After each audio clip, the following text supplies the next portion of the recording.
Hey everybody, how's it going? John here with Good School Saw Design, Portrait and Woodworks. I am at a impasse right now. I don't know how I can't scroll saw right now, obviously. So I figured out an issue that I have that I can't fix right now. So what I'm going to do is other stuff in my shop. I found out my issue was not this front pin, but a cam pin on the back. I can tell you exactly what the problem is. If this will show up for me.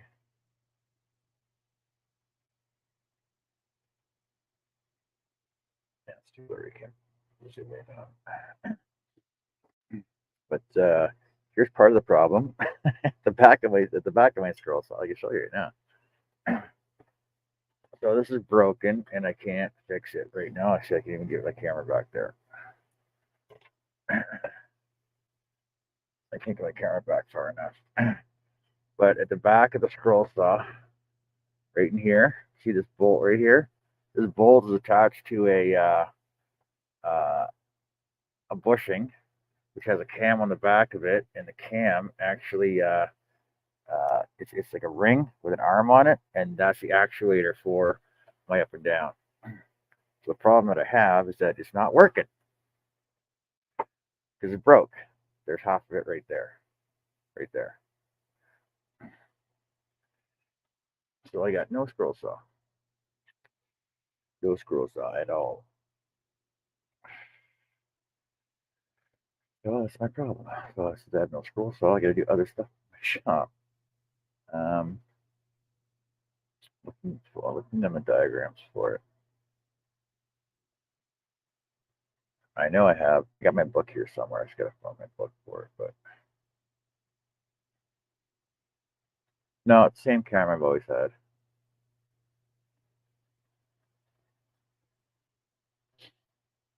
I don't want to download this.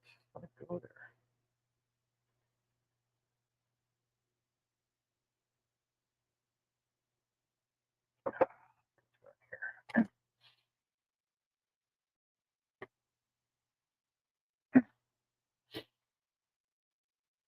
Let me open it up my laptop, and I'll show you guys what the issue is.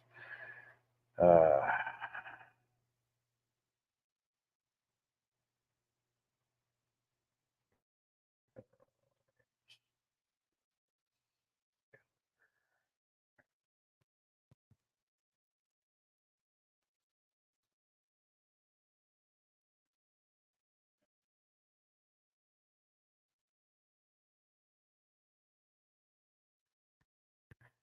uh,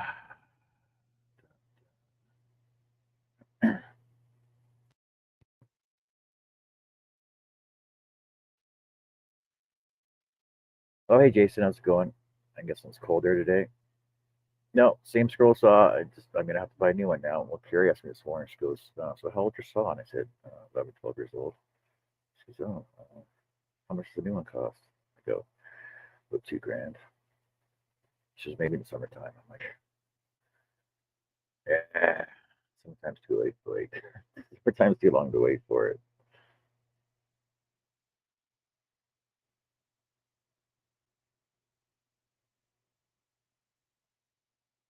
Okay, exploded view.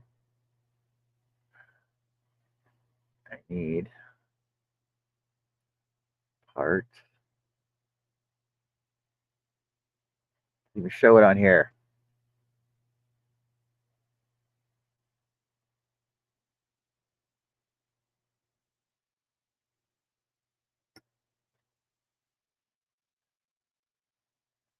Outside, underneath, inside. There we go. Part number 10.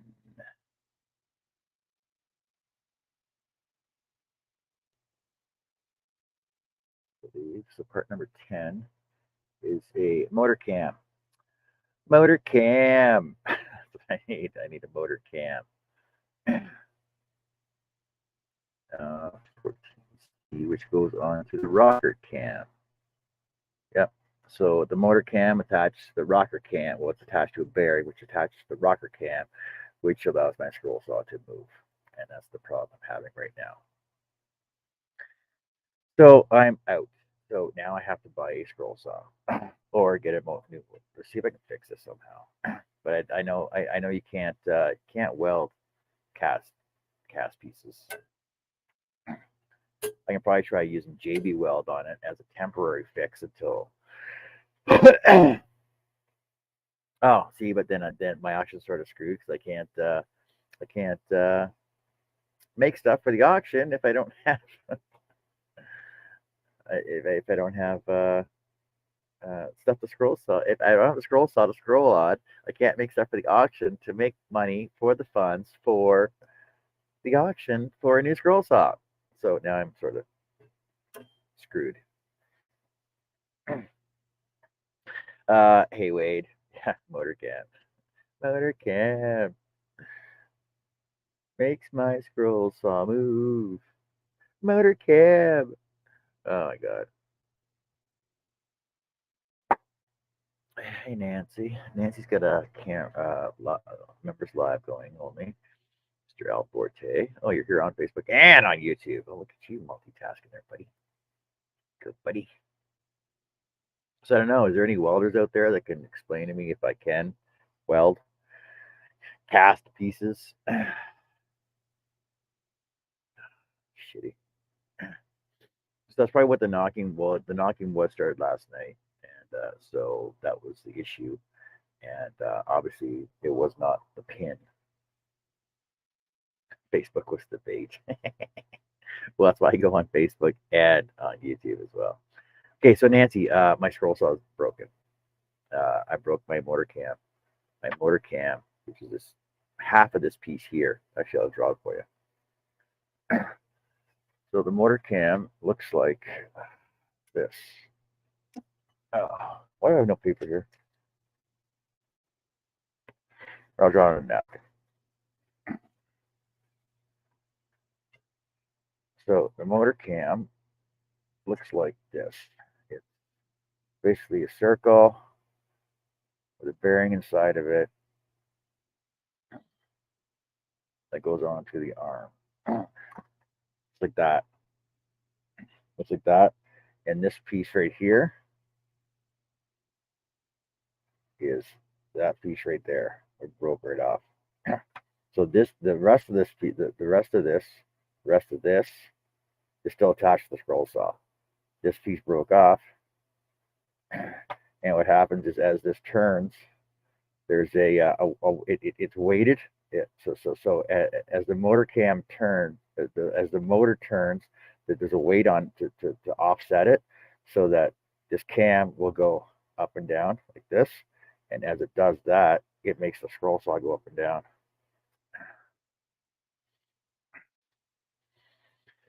So that's my issue right now. Wade saying Pegasus or any other should work, like Excelsior or any of the client. Same. Yeah, well, so now it's a matter of sourcing out. I'm sure Seiko might have some. It's a matter of sort of calling. I got to call them though, because they can't order online. So I got to call Seiko and order it online.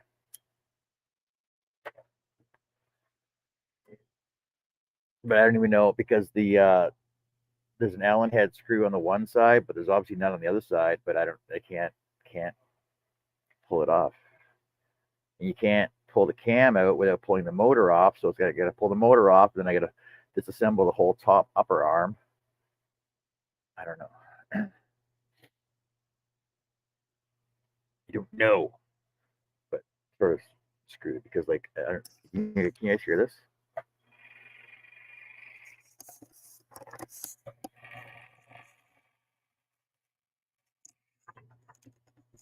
That's what it sounds like without that cam piece in there to make it actually go up and down.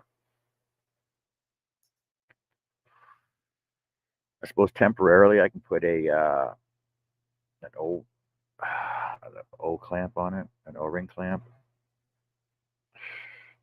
Fuck. So I'm screwed right now. Screwed. It. Get a good 12 years out of it. No other breakages, basically. But that's my issue right now. That's the main piece to make it work.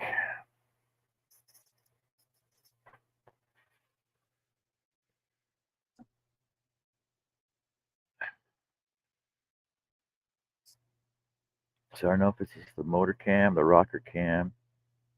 What is this? See, the drawing's actually backwards to what it's showing as it to be, but it says number 10.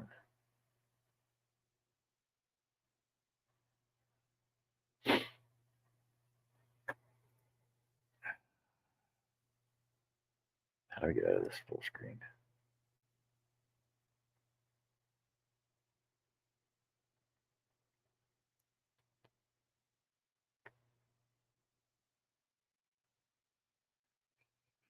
I did get a bolt this morning. Apparently, it's too short. I got 832 by inch and a half. I should have got 832 by 2. Well, it's actually, since I got to order a motor cam, I must order that pin too. So that pin, I'll look on the specs for that too. Why do I have no escape? Oh, there it is.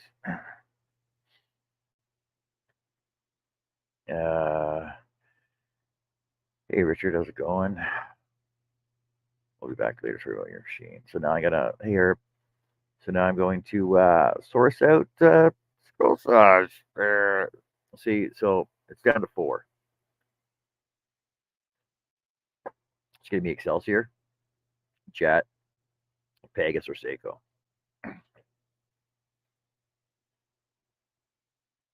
I know there's a 16-inch at Windsor Plywood right now, but I don't want a 16. I want 21.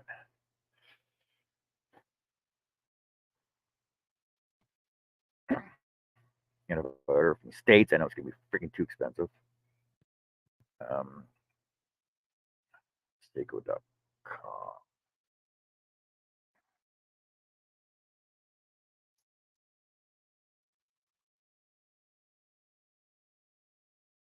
Unless somebody has a spare one they want to sell me.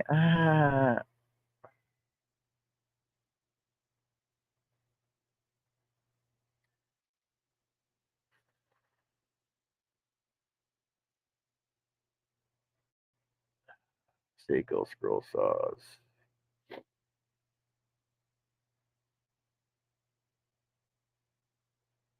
1,000 bucks.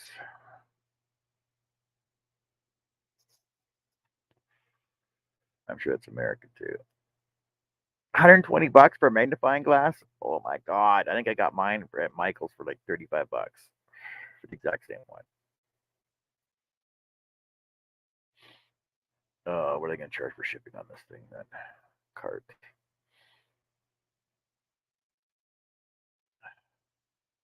Shay, I need a coupon from you. I need a coupon code from Shay. Canada, Alberta, Prairie. Update. No shipping. No shipping found in Canada. See, that's what I freaking don't like about Seiko. Got to call them. No, yeah, Chris. So I found my the problem with my scroll saw was not that pin in the front. It was actually the motor cam at the back is broken. There's half of it right there. I can try and get the other half, but yeah, that's gonna be my video for today. You guys can watch me undo my scroll saw, pull it apart in pieces, and figure out how I'm gonna fix that. Oh, I should put some CA glue on it. That'll work. CA glue will work, won't it? CA glue and accelerator. Let's go to Pegasus. Pegasus.com. No. Why does Pegasus not come up? Pegasus scroll saw.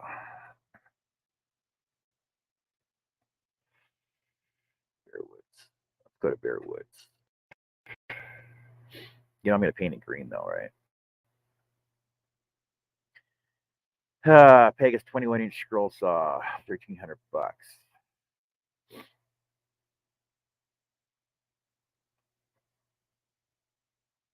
what does it come with? 2-year warranty, stamplicated blades, assembly instructions, detailed blade selection. Ooh, a detailed blade selection chart, replacement part, chuck head. Oh, why is it better? Oh, it comes with the new heads installed. And a beefed up chassis. Oh, enforced web and connecting rod and vertical rocker.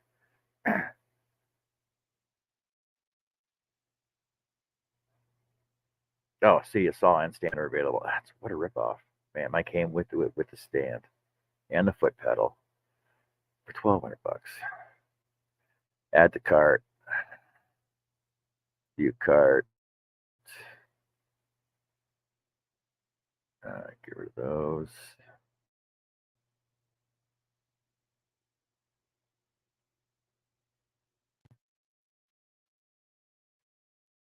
So we're looking at $1,800. Oh, frick. This is $500 for shipping. Unbelievable. $400 for shipping. $100 for tax.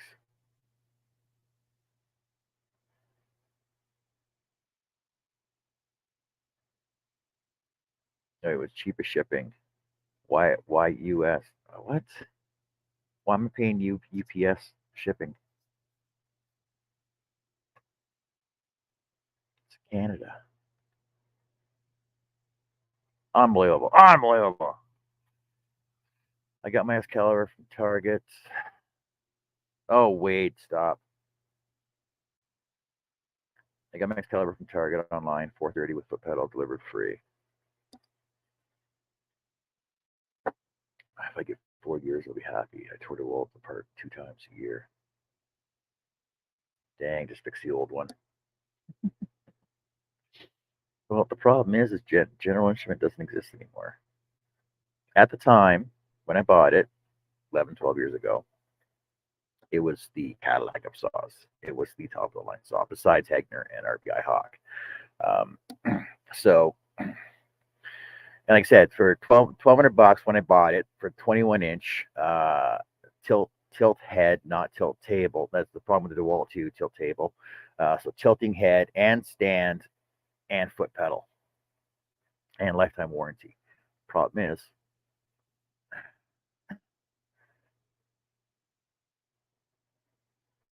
they don't exist anymore. But Excelsior by King Industrial is pretty much the exact same saw now, and they're made in Canada. Ooh, King Industrial.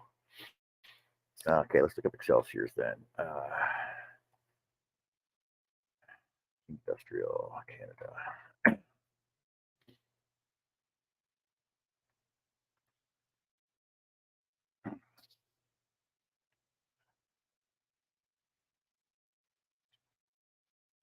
Saw.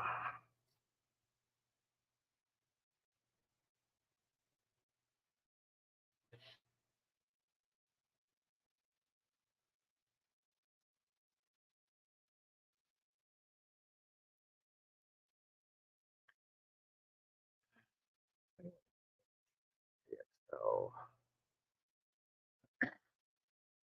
contact your local dealer. Oh,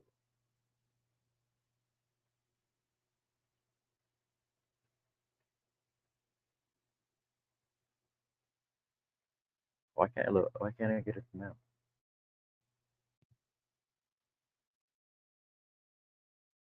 Okay, buy online. What's going on over here?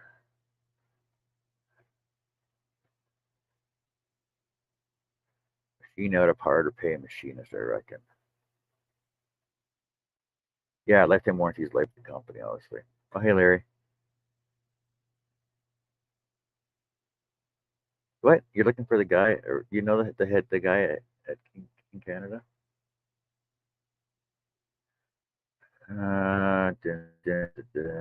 KMS. KMS. Yeah, KMS is the only people around me. So, well, I know KMS or Windsor Plywood. I bought most of my equipment with plywood anyway.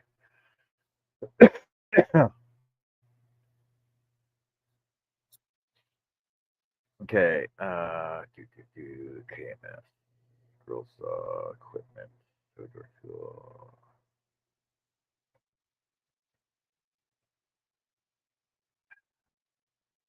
I spelled out 2 words. Oh, $10 right now. One in stock in BC.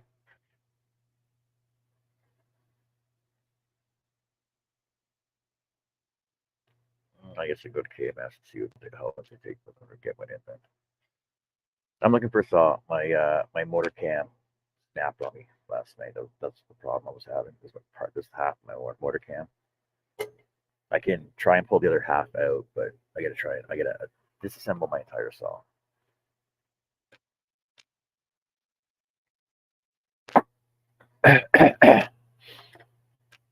Well, I got to pull it apart anyway to see if I can number one, to see if I can fix it. Number one, and number two, to see if I can order a piece for it. Well, I got to order a piece for it. I got to pull it apart anyway. So we'll pull it apart, see what happens.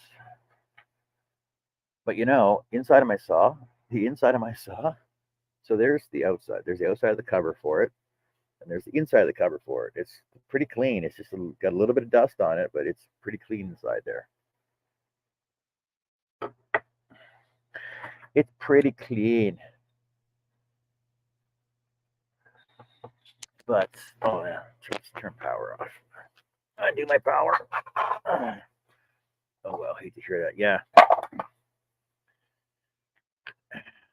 Get a Pegasus. Well, see, like I was talking with Wes about the Pegasus, and I was talking, who has the jet? Billy has a jet. See, Billy has a jet. Billy has a jet.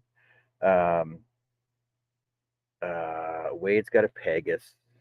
Shay's got a Seiko, and they're all pretty much the same. They're all modeled after the Excalibur. I won't get a DeWalt. I see. I don't have a problem with with people that use DeWalts. The only problem I have with DeWalt is that all I hear are all these horror stories about the fuse or the switch or the rheostat for the speed control. Everything has a problem with the DeWalts. There's always something going wrong with the DeWalts, and like everybody says, they always got to pull them apart. I've never pulled this apart, and like I said, it's clean inside.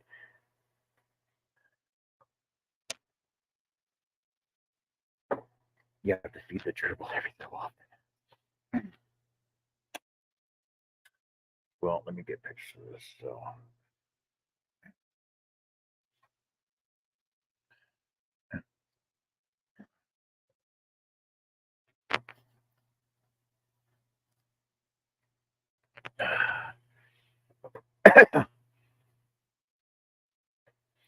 DeWalt switch, table tilt, arm does not stay up. Just exactly. I don't like. I've heard so many things about problems with DeWalts. A refurbished, I think Excalibur on eBay for $400. But the problem is it has to be an Excalibur made in Canada. I don't want one of the ones from China.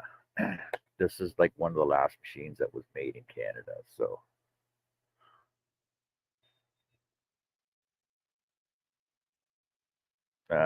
hold on a second. Well, yes. Good.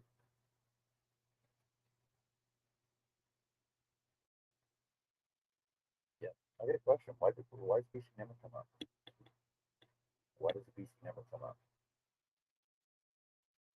Oh,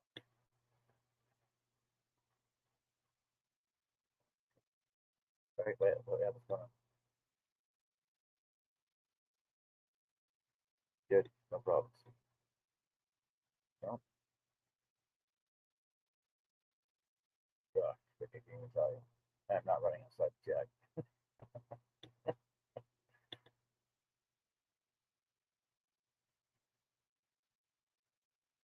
Yeah,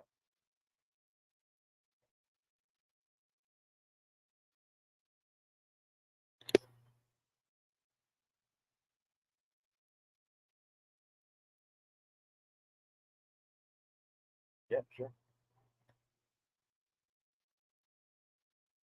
Yep.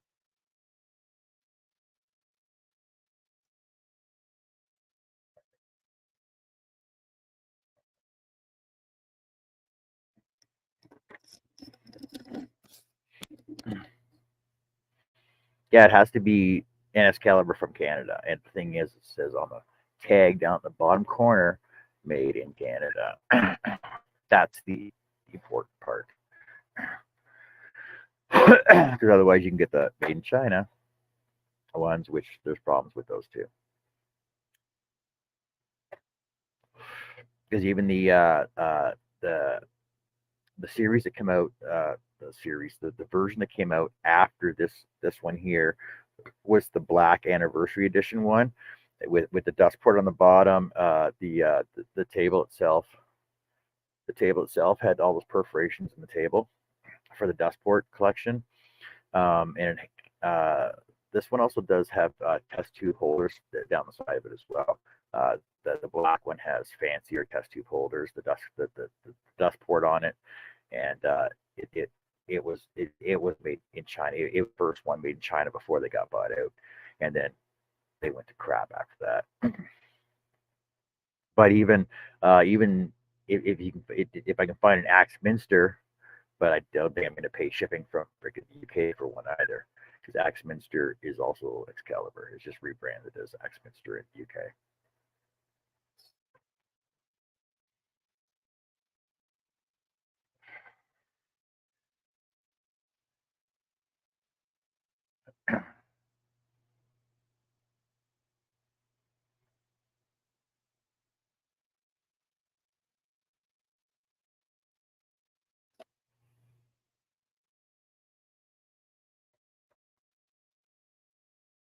But it would be nice to have an Excalibur if I could find one. But so now I got to figure out how to pull this out. I know my camera won't reach that far.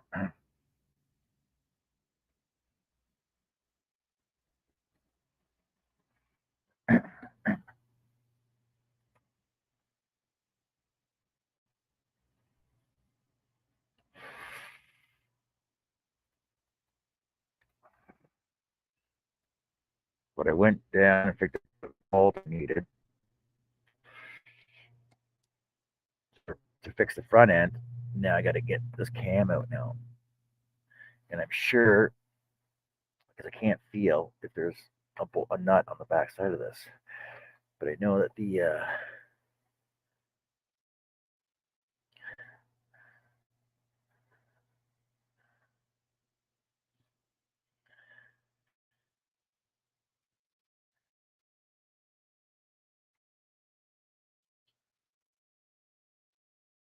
you think it'd be threaded all the way through.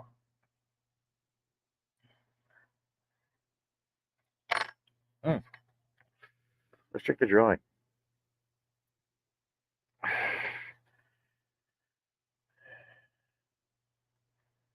No, there's no left. There's not going to be leftover pieces. Trust me on this one.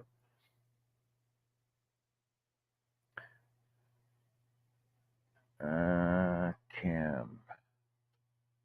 Where's that drawing go? Right there.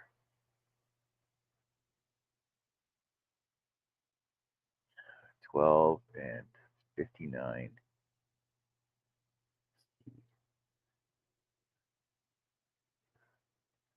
12 is a bearing. And 59C is a bearing inner sleeve. Doesn't even show a bolt going through that, which doesn't make sense because there should be a bolt going through that.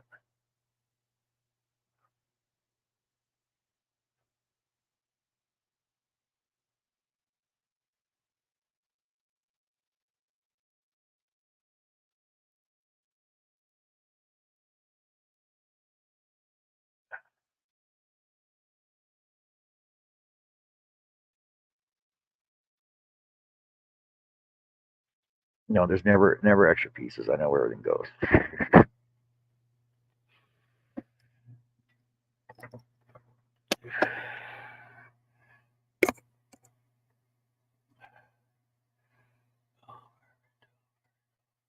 What if I, well, maybe I should just pull the motor out.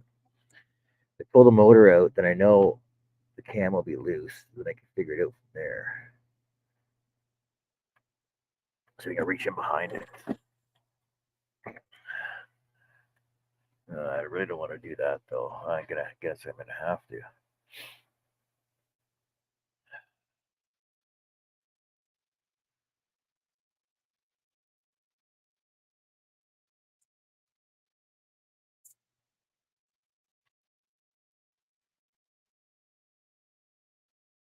I know I can pull the whole assembly apart at the back end. No, can't do that. Oh wait, maybe I can. No, can't. I can't get to the bottom end of it. Because of the way I have my table built on here.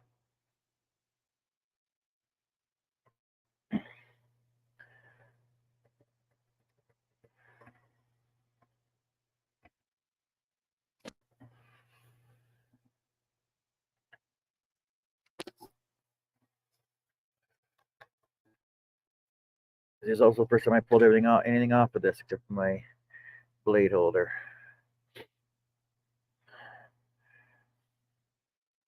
See, this will hold the upper arm up.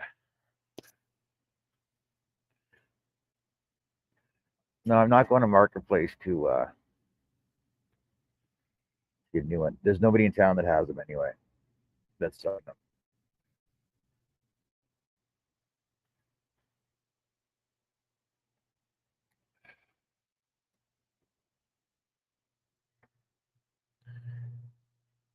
Let's see if I pull that out.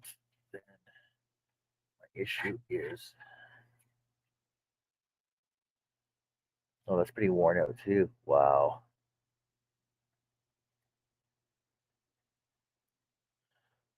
That's why my arm locks in all the time.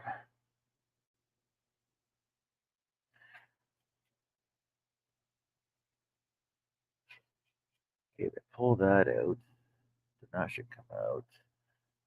But that's also attached to the wiring in that cam there. I'll try that, see what happens. Try it and see what happens. What's the worst that can happen? It'll just break on me, right?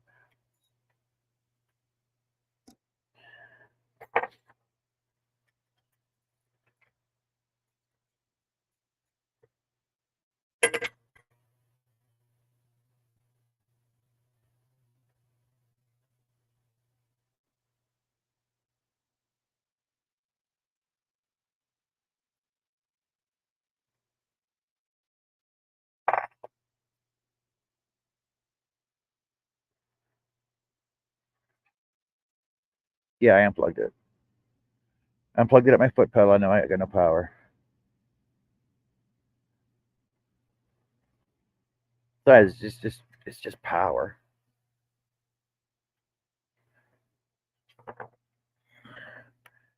Okay, that's my upper arm, and that is for that one there. See, I got to pull that off in order to get this off, though, but that's not going to happen.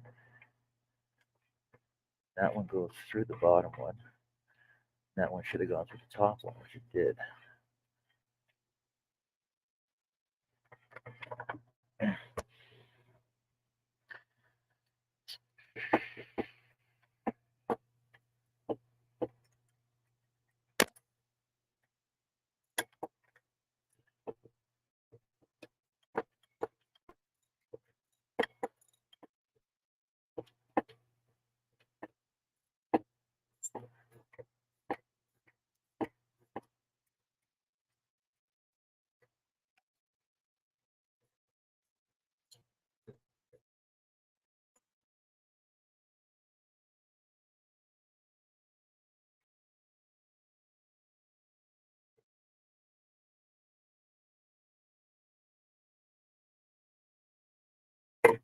Ah, that's what I was going to knew was going to happen. Frick.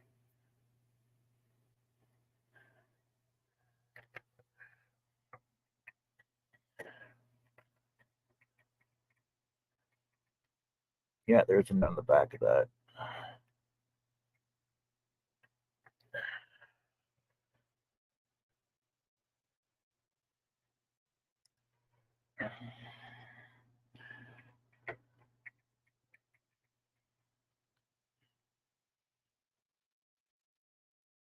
So how do you stop a motor from spinning?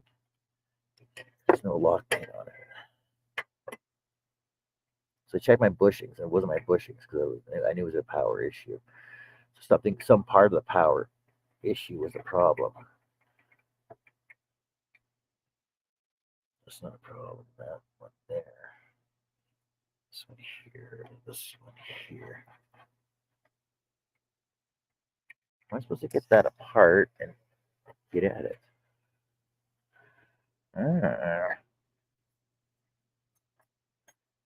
Not making sense to me.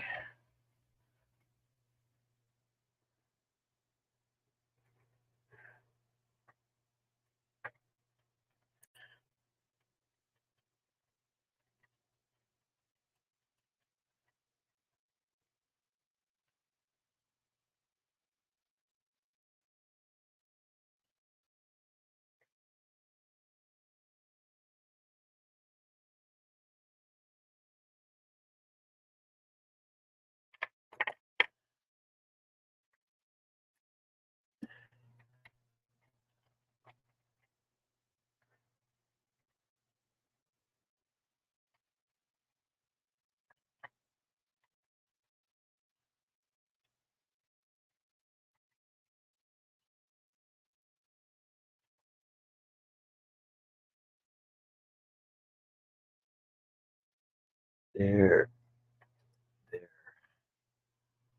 Gee, I had to cut my table apart now. Frick.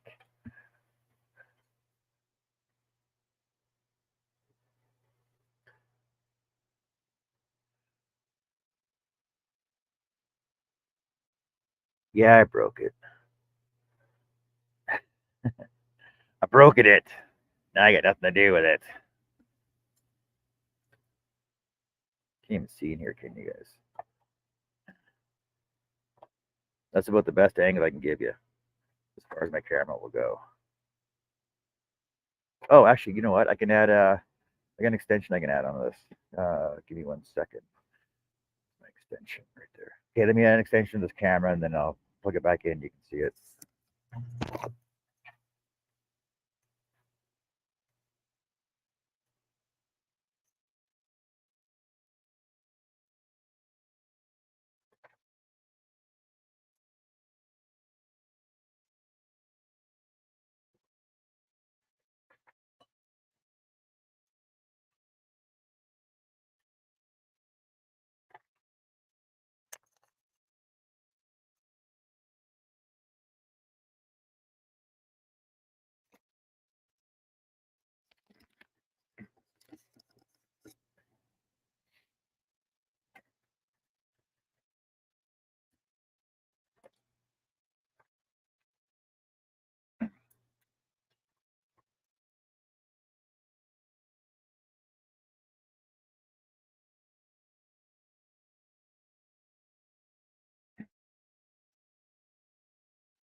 Okay,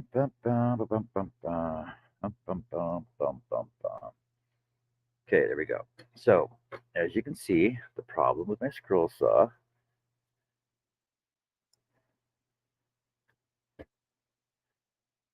is my cam ring right here. So this ring, the motor cam, is broken. So the cam is broken from the motor. So as the motor spins with the weight on there, the weight on the backside there, what happens is as the motor spins, see how it rotates? And this is supposed to go up and down. Up and down like that, which was my scroll saw, up and down. But because it broke off, and that's the problem I had last night, now I can't use my scroll saw at all.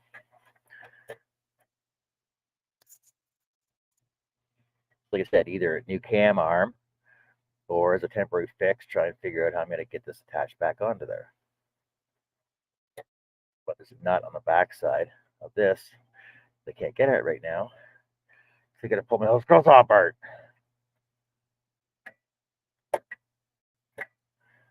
And there's an Allen key screw right there with a nut on the back side that I can't get at. The other side is not open. unless I pull the motor out, which I'm going to have to pull the motor out in order to get that out.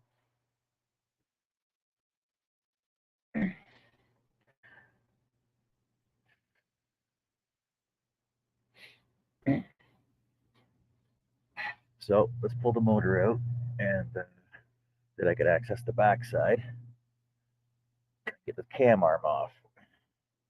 Yeah.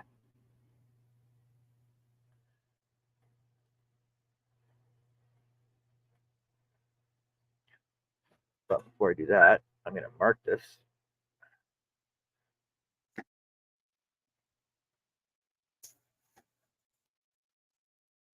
So that I know when I go put it back on, it'll go back in the same spot, right? Right. Right. And why do I have no grease knuckles out here?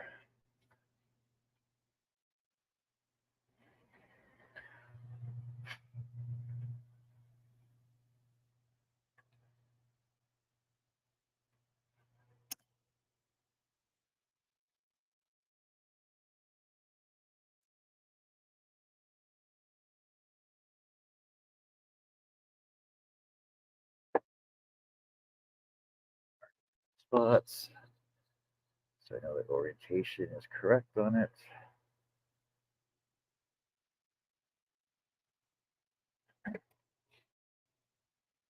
See, it's the little things, right? See, if I just mark it in a couple spots on the machine and on the piece itself, when I pull it off, then I can line it up back properly the way it's supposed to be when I'm done with it.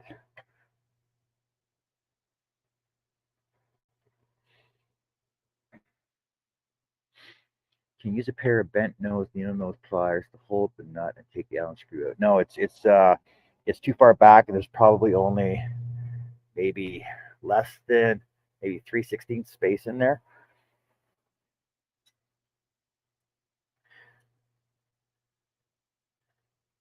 Hey, did you know your motor is magnetic? Yeah, there's a magnet inside your motor. But Allen keep sticking to it.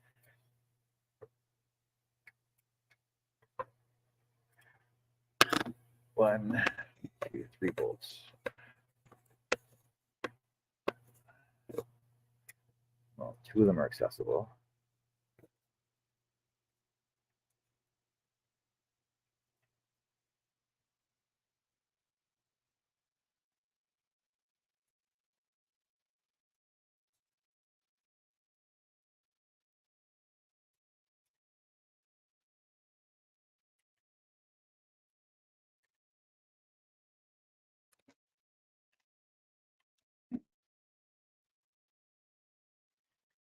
eBay, rare green vintage Canadian boat anchor for sale, $1,900. You're funny, Chris.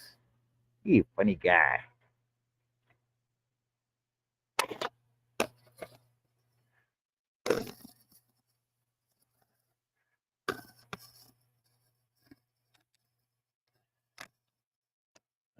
Torque on it. I gotta change my the other way. Freaking Allen.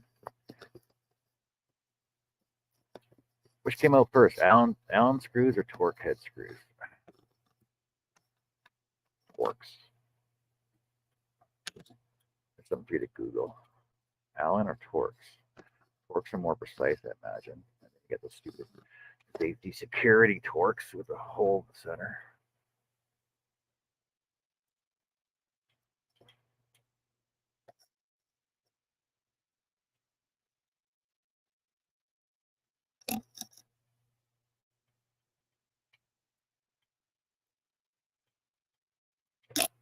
Oh my.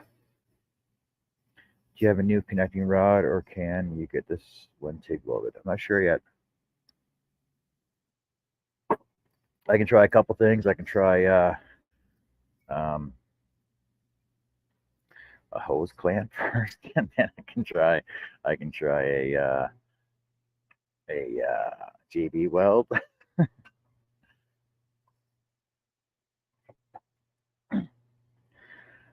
And then I could try a new one. A TIG. I know I knew don't welder.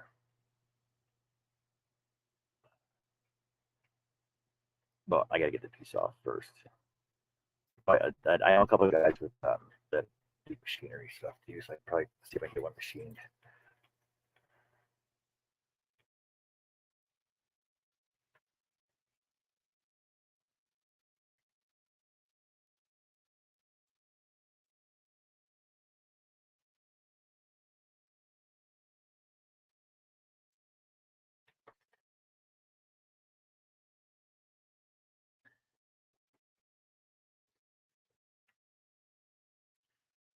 Okay.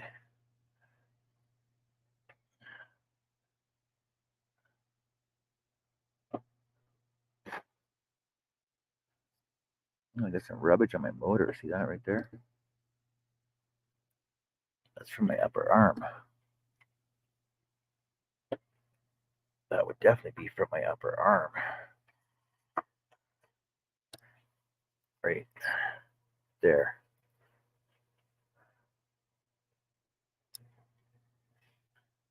And I had found out the reason why my upper arm was dropping on me last year. I don't know if were you guys watching when my upper arm kept dropping on me last year. So you see all this wear on here from this bolt here. If you can see that or not. See the wear on that arm there? It's from this bolt right here, which tightens it and keeps it from dropping down all the time. I'm guessing I over tightened it once. Hey, Mr. Belko. Hello, Wally.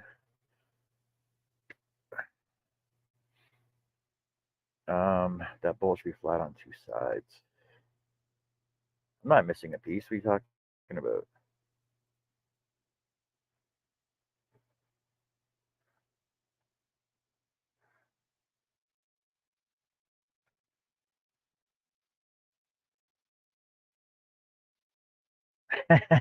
Exactly. Hey, Jen, how's it going? Use the cap off a medicine bottle. So now I can not access this other side. Oh, I guess I can put a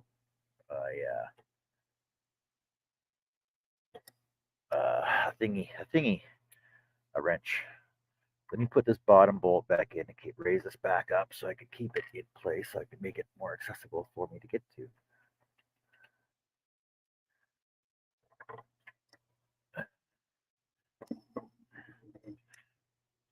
I gotta line it back up now. Easier said than done.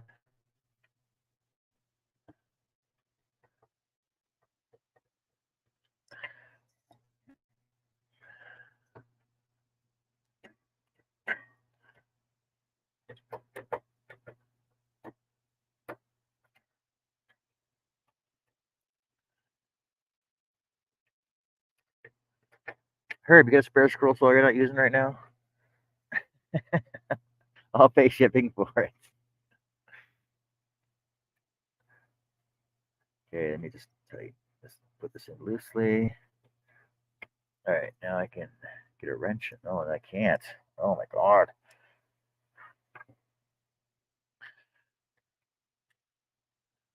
I'm definitely gonna lose this piece.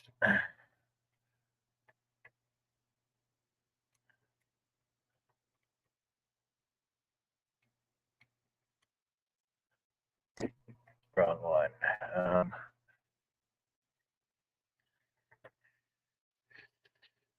Where'd the Allen key go? I was using earlier. Is this one?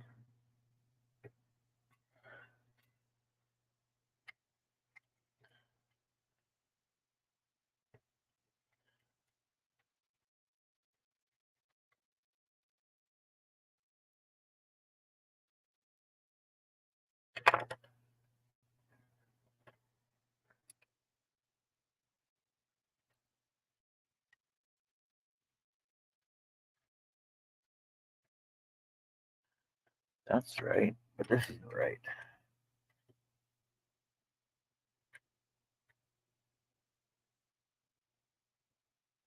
Not spinning. Oh, maybe this one's broken. Maybe this one broke off too. Because the nut's not spinning. And I don't feel the bolt spinning. which isn't a good sign either.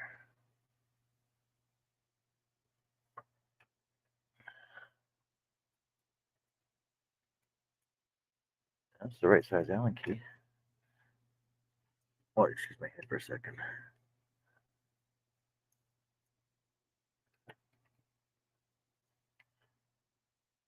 Oh, it's loose in there. Okay, wrong size Allen key then. Let's try a different size Allen key. Let's try this one.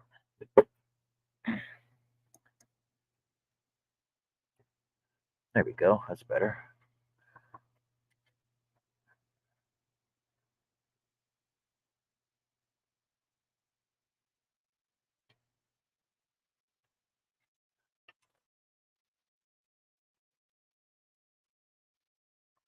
Wrong size wrench. No, that works.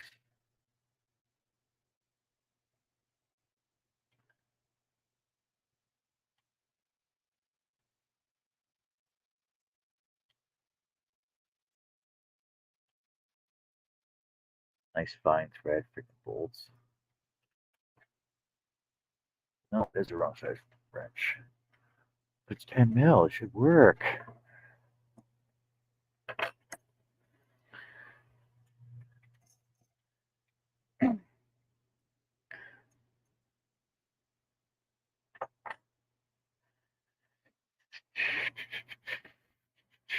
Okay, gotta grab a pair of pliers then.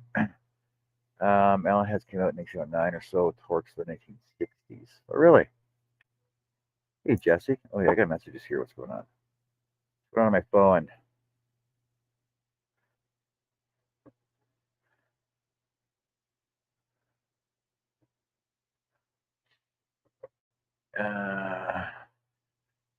What is Miss Jen Bloom up to today? Oh, she's over on Facebook right now. I have to. I don't know where they're at.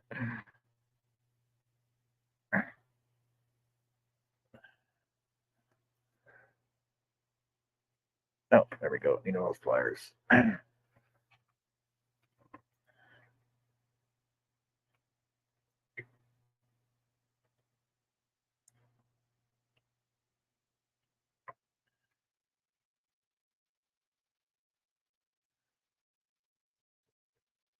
Oh man, they must have used Loctite on these.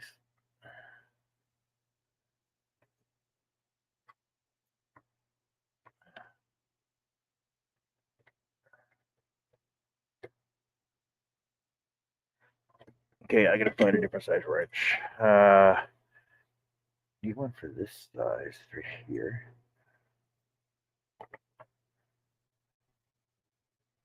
Yes, 10 mil should work. Doesn't make sense.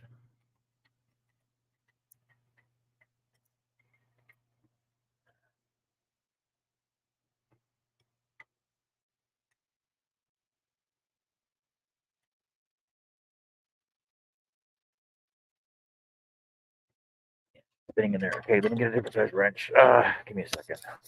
I'll be back in 1 second. I gotta. No, it's right here. Never mind.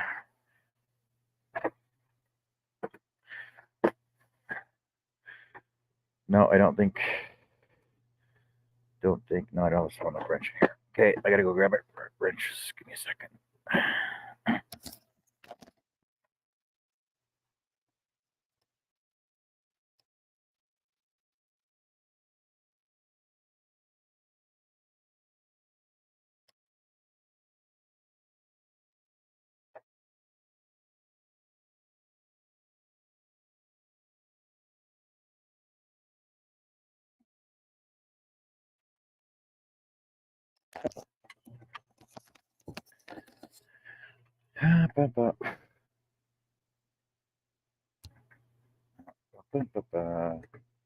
Metric sizing. 10. Let's try 9 then. Why wouldn't they all be the same size?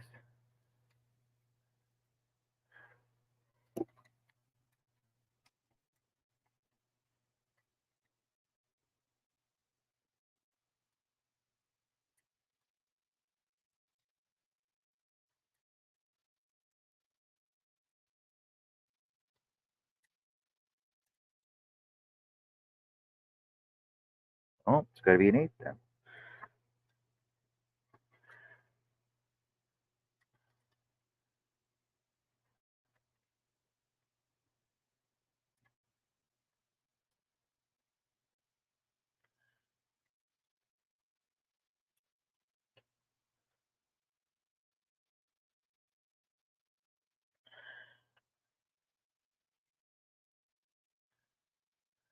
Why would they use a different size nut on the same size Allen screw head, Allen bolt head, as an 8, right? And everything, all the other ones are 10s.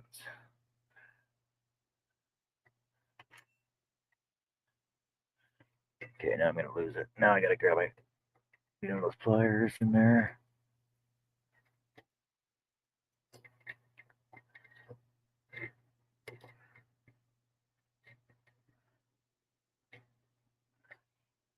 That's not gonna work. I need to get my fingers in there.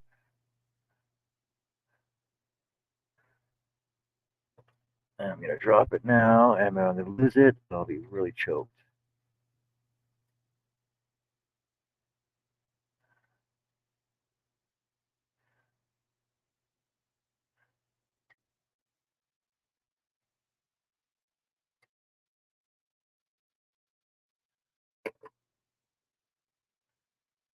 And it's gone. Nice. Since I saw somewhere. What?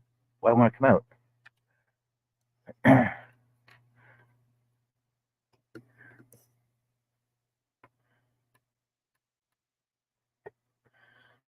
Oh, it must be a. Oh, don't tell me there's a freaking spring roller in there. What?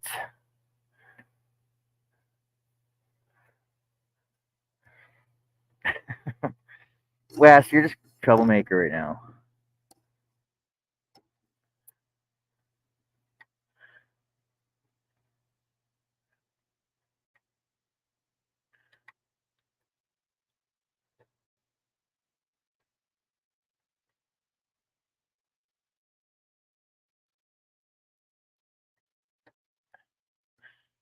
Oh my god. Tell me there's not a spring roller in there.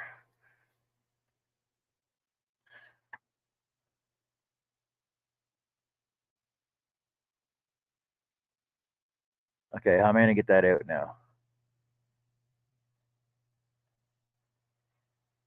It's not a spring roller. It's a freaking not a compression roll either. A compression roll.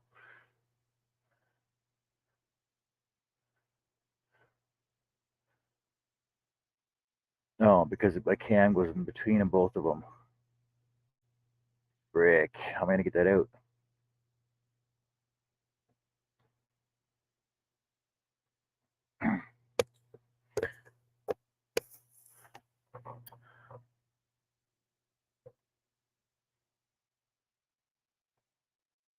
So without a full disassembly of this whole freaking piece now.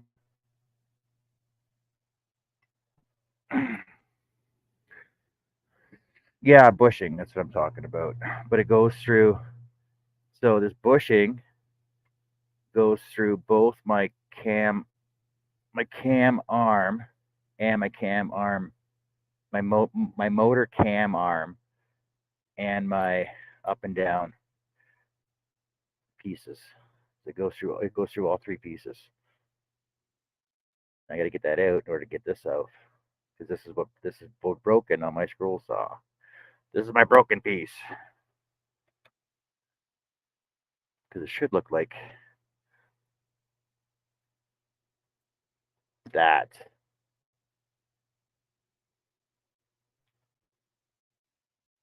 Instead, it looks like that.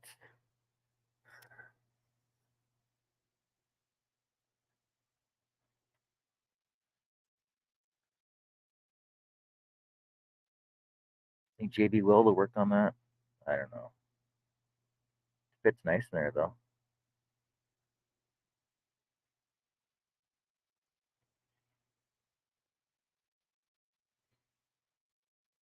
Oh, I'm gonna just put a zip tie on it. A zip tie will work, won't it? Yeah, a zip tie will work. Only problem is I got to figure out how to get this on the other side of my motor. And I got to figure out how to lock my motor in place so I can get the bushing and nut bolt back on.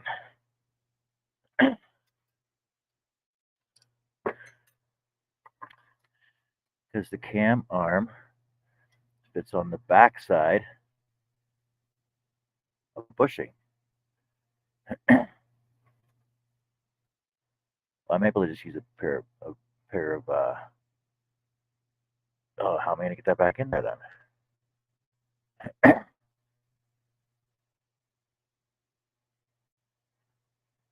Yes, I'm going to have to use a crescent wrench on here, undo my nut, pull my bushing off, put my cam arm back on, put the bushing back in, put the nut back on.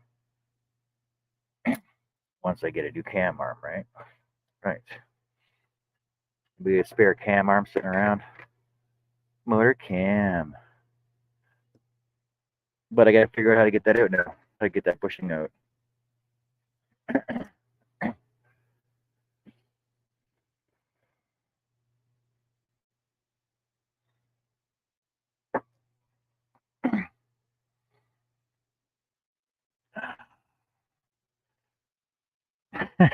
Sure, Wade. That'll work. Oh, since you have it apart, just send me the cam arm motor, the cam arm too.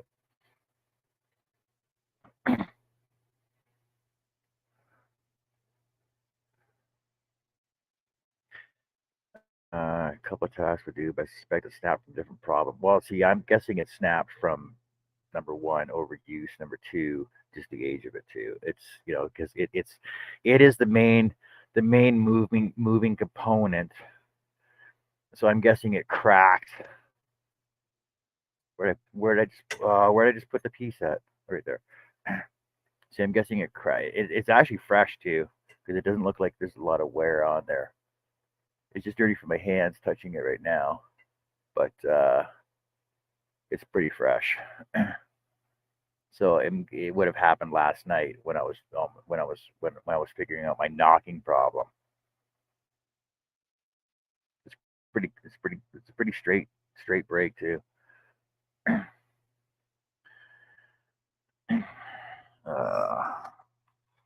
So no scrolling for John for a while until I get issues fixed.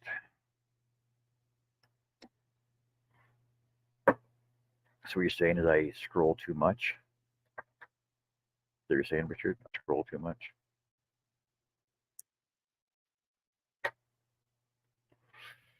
Well, the problem I do have. Well, I have a punch set. I can use a punch set to get it through, but the problem is there's none of room on the backside for it to go through, and it doesn't line up to anything on the other side. Because I'm gonna have to send it. Sorry, I'm gonna have to send it from this side, but that doesn't line up to it. But I'm gonna have to send it from this side. But see that right there's where it lines up at.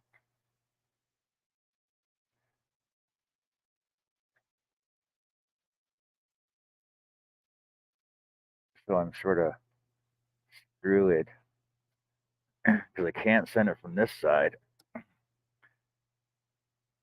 There's not enough room. There's not enough room in there for it to go all the way through.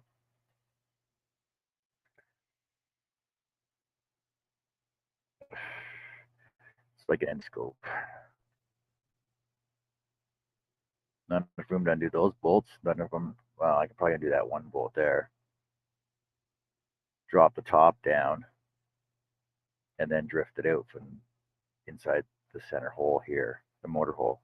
I'm gonna call it the motor hole. The motor hole.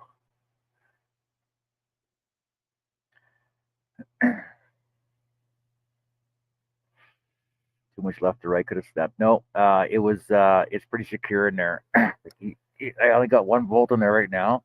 I got one bolt in there right now. It's not even tight. See, it's loose right now, but I had to freaking snap the nuts off because the nuts actually had the nuts both the nuts had uh, Loctite on them. But I wonder if I can undo that bolt up there somehow. If I can undo the bolt up top there, then I can drop this down, send a drift, send a wedge through the hole to get that out, bearing out. Then I get my cam out. Fly down here, do a live from my garage, and I'll give you my scroll saw. Wade, it's very tempting actually.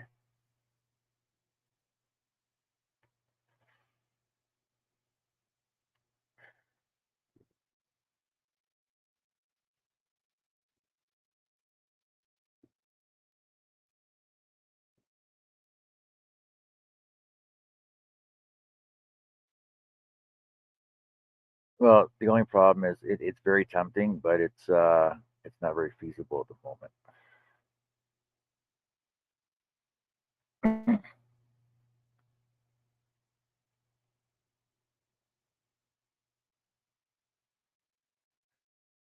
All right, let's see where it gets top. Top when I'm done.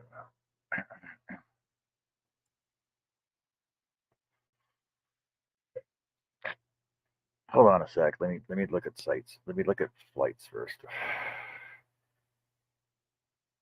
Yeah, I believe so.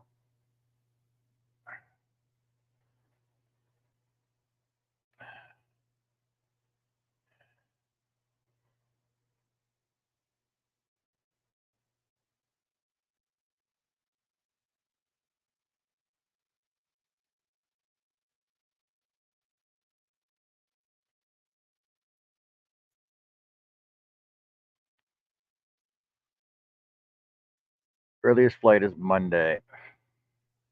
What? Monday, February 5th. No, are you serious? Show flights. Hold on a second. Let's leave. Yeah, see if I leave now, it's $1,200.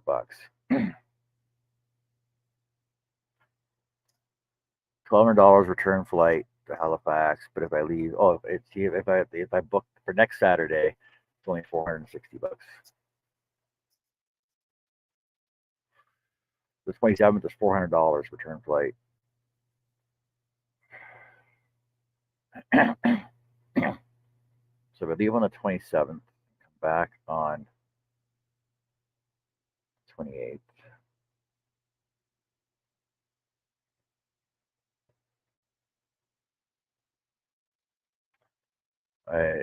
What? This doesn't make sense.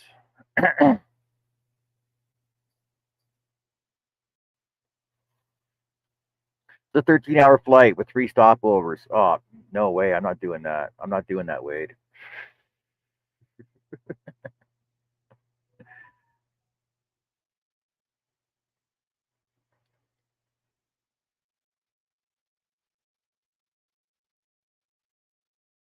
Yeah, I can get a $450 flight, but I got to leave.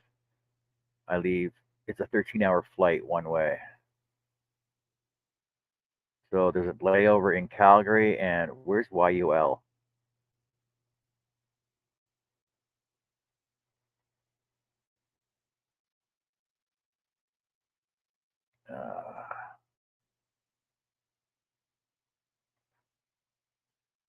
Where is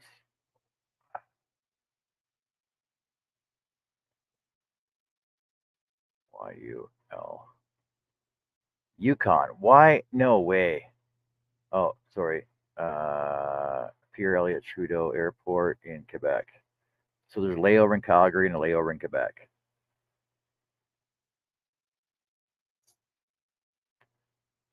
Well, I was looking that up, Mark, and I don't see a split bushing in there, though.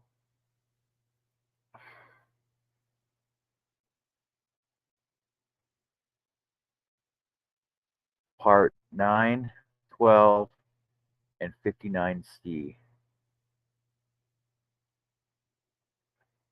9 is a bearing. 12 is a bearing. Oh, there's two bearings in there. Okay, so it would be a split bearing. No, that's in the part that goes on the motor though. So 12 is a bearing. 12 is the bearing that runs all the way through. And then 59C is the bearing inner sleeve. Yeah, inner bearing sleeve long. 6.02 by 16.5 millimeter.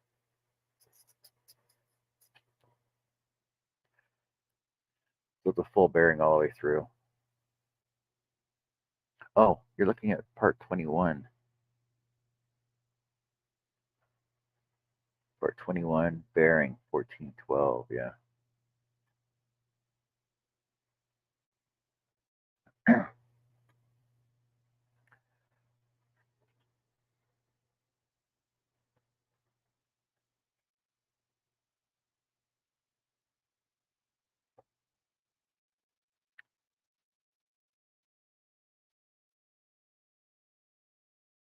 The only problem is I still need to drift it out, right?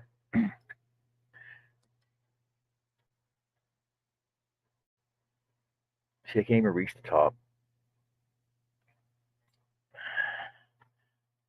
I can't even reach the top one to get it out. Because it's got an Allen head on the one side too. Let's just drop this back down.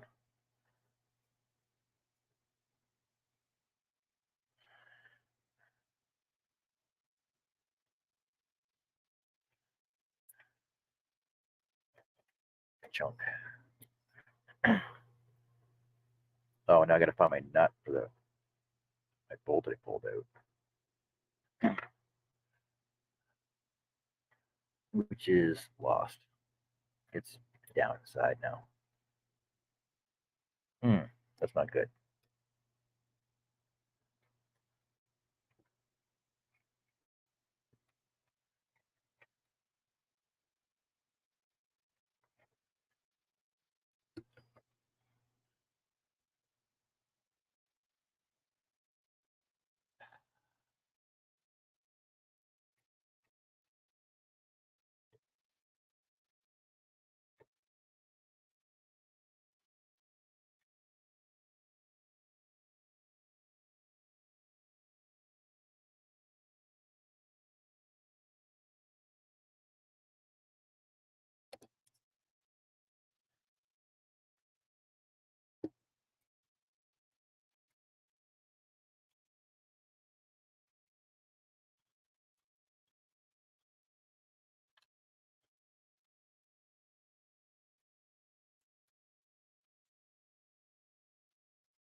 Why can't I get the right size wrench for this?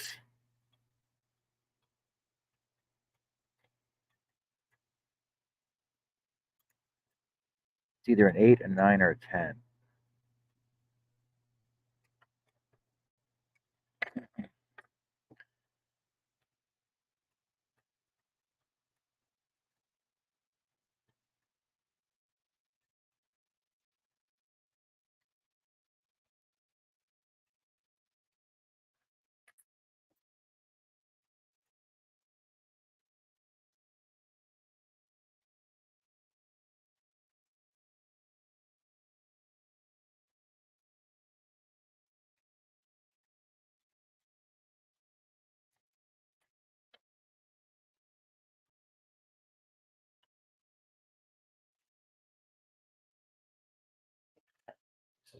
irritating me now. EXE 2110 is the part you need. Yes, it is.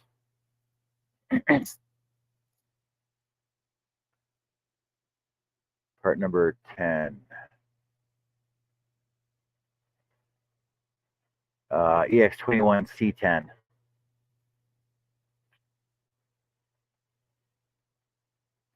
Wait, you got C221? No, C10. Motor cam.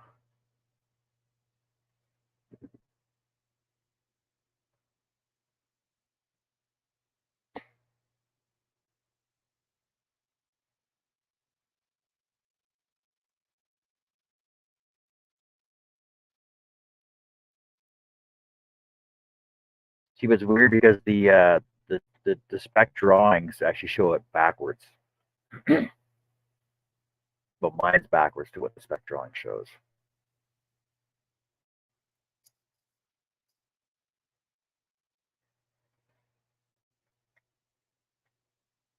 Well, I can't, but I can't get the upper arm off. That's the problem because I can't access the bottom of my saw. Because okay, there was two bolts in here. It was a bolt in here and a bolt in here, and the next problem I have is like it is the whole assembly for the upper arm and the lower arm. The linkage is all hooked together. See, so the cam arm, all the linkage is hooked together on the upper and lower arm. It's all hooked in. There's one bolt up here, one bolt down here on this upper piece here that I can't access because the arm itself is a solid tube, only accessible from each end. Same at the bottom, it's only accessible from the ends. So I could pull that back off though and show you guys again. Look at it last night.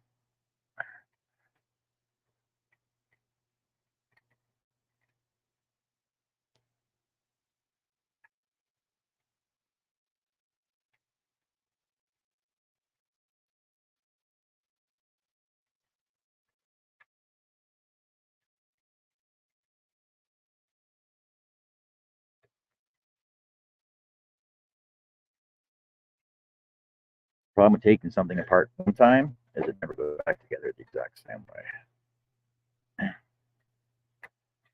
Okay, so see, I can't even access the bolts back there. Shine the light down here for you.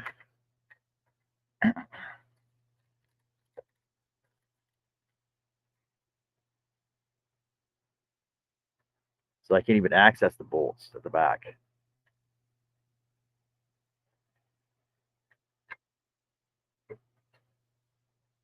Because it's solid. Top,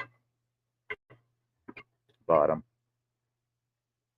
Solid tube, right? There's only one access point right here. Right behind the switch and the head. So that's the linkage for the upper arm linkage, and it's the exact same on the bottom, which is also inaccessible.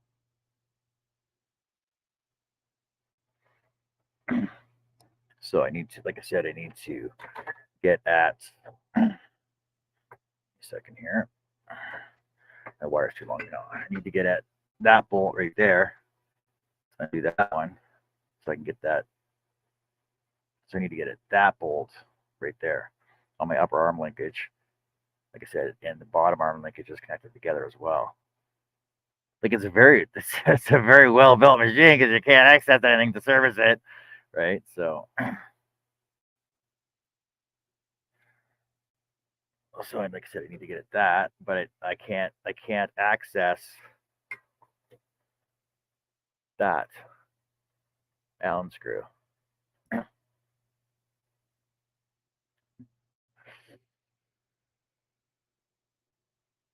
But I can access the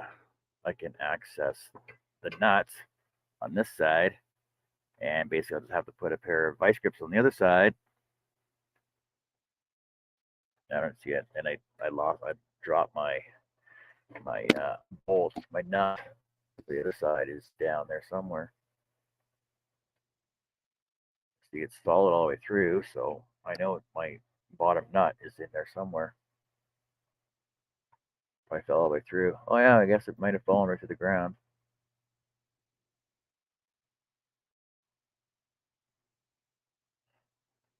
It's gonna be fun to find now.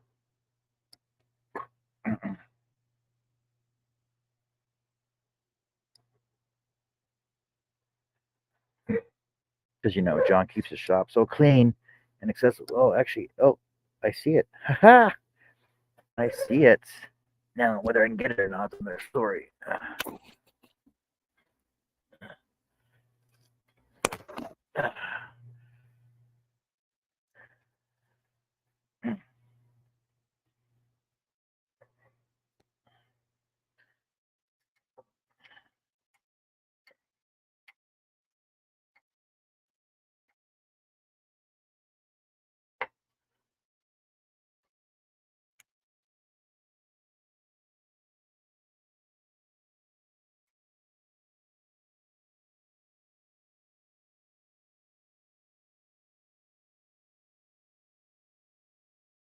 Oh, that's not it. Looked like it was, but it's not. Oh, maybe I missed it. Can I reach it through here? Nope. That's not it. That's not it. Oh, that'd have been too easy. Oh, that's why it's further back. I wonder if it is back there. I can't even reach it. And now we're in the quiet wait for John to reach the part that fell. Your breath.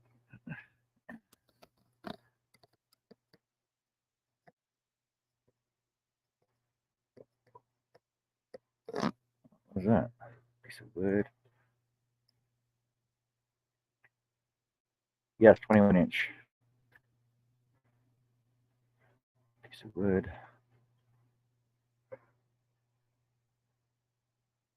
21-inch Excalibur.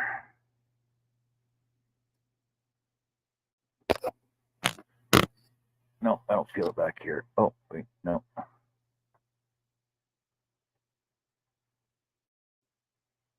I'm looking for a nut and a bunch of sawdust. Oh, I may have found it. Haha! Yeah. It got me nuts. I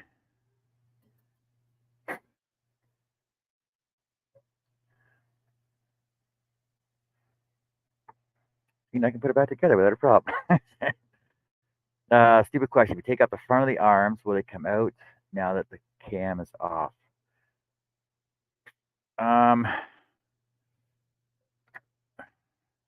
I could probably send it backwards.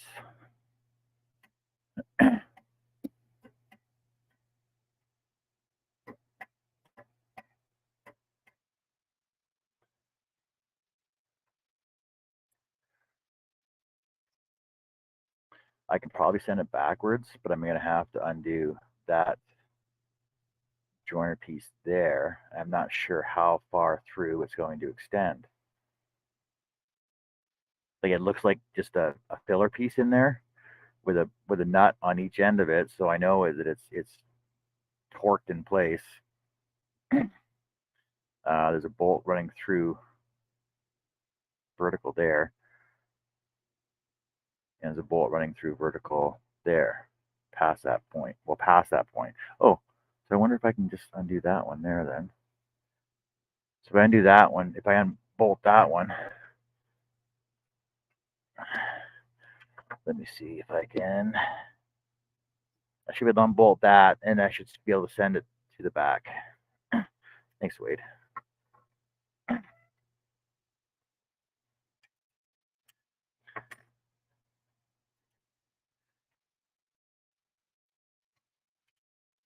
And of course, I'm not going to be able to get enough torque on this because the stupid angle that it's on.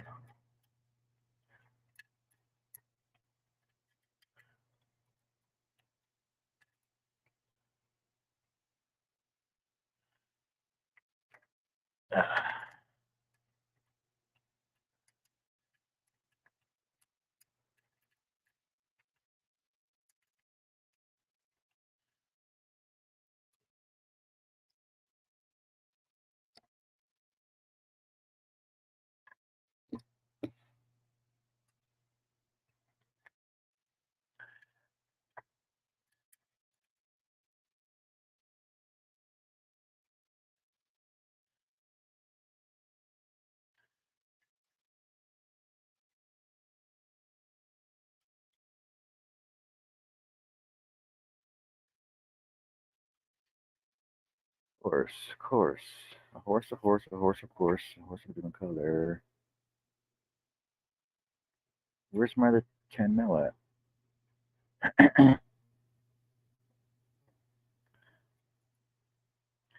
Isn't that the ever going process? I lost my 10 mil wrench, really? Oh, there it is. Hey, Larry. Seiko sells the entire drive link assembly for $149 for the 21-inch model. They say to contact them for parts not listed, like the cam, etc.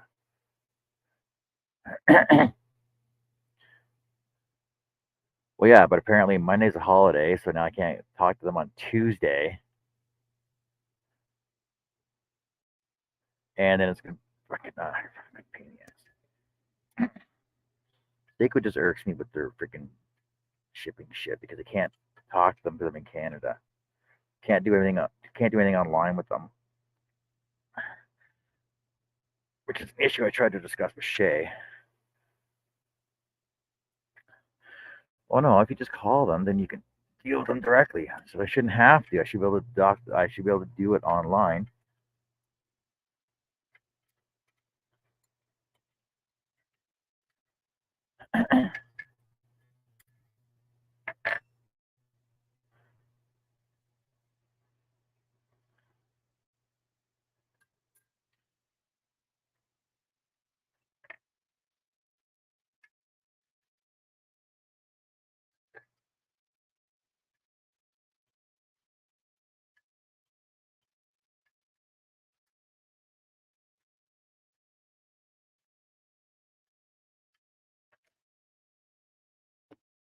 No, that's not going to work.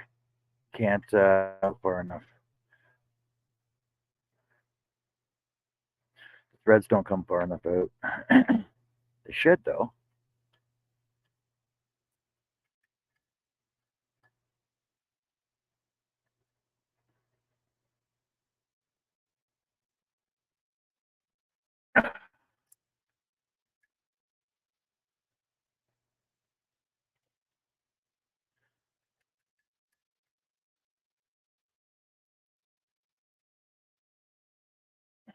Nope, can't. I can't get enough torque in there on it to loosen it off. It only spins one way.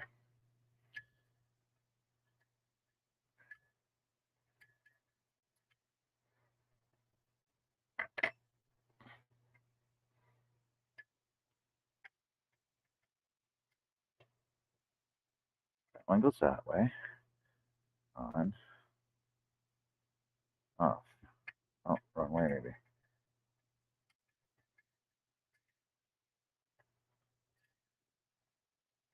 And I'm used to dealing in small spots like this. My freaking hydraulics on my truck.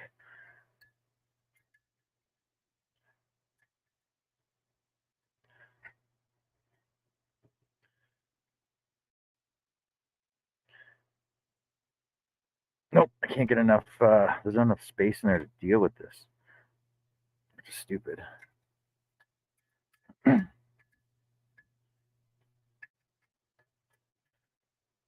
need like a crow foot. I don't have a 10 mil crow foot to get in on the angle I need. Nope, not gonna happen. Can't do it.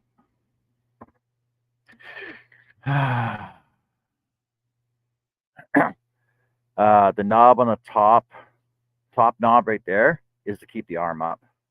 That's the only thing that, or so sorry, the knob on the top tightens the parallel of your arms.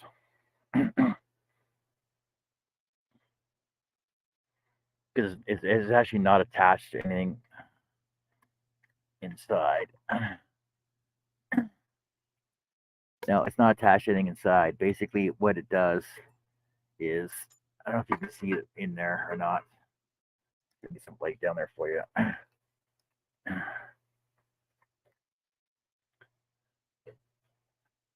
Okay, so the top arm or the top knob attaches that nut right there. Okay, and the thing I can't do this with two. I only get two arms. Can't really do this. So when I adjust the top knob, it actually puts pressure on the back of the arm like a fulcrum and raises the front end up to tighten your blade up, right? And because the thing is that if I raise the arm up here, see, I can't do this with two hands. If I raise the arm up, you'll notice. Let's see if I can do this.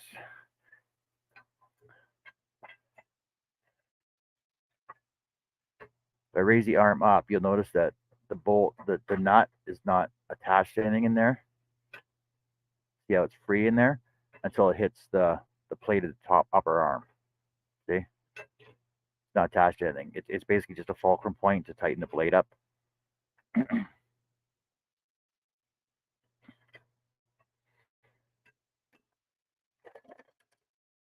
We're learning lots with the scroll saw today.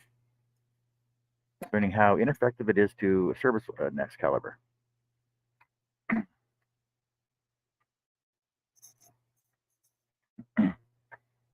And how well built it is that you can't service it on your own.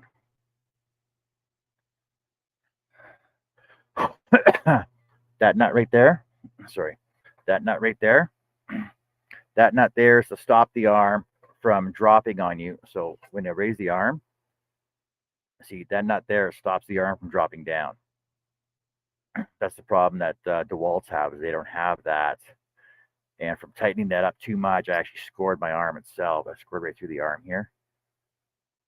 Because I think it was last year, the year before, my arm kept dropping down. It wouldn't stay up, right? Problem is that I over tightened that at one time.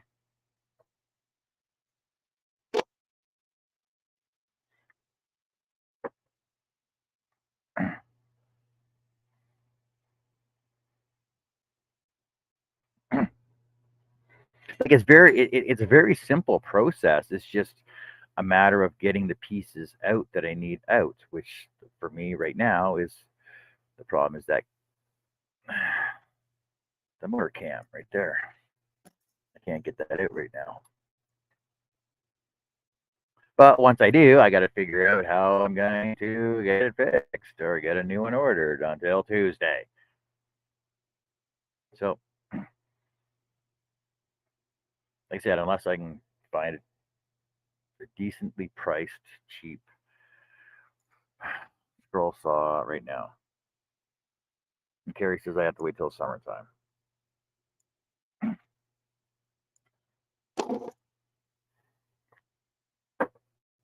But I wait till summertime, then I won't have anything ready for the auction, which means I won't be able to auction anything off to make money for my scroll saw.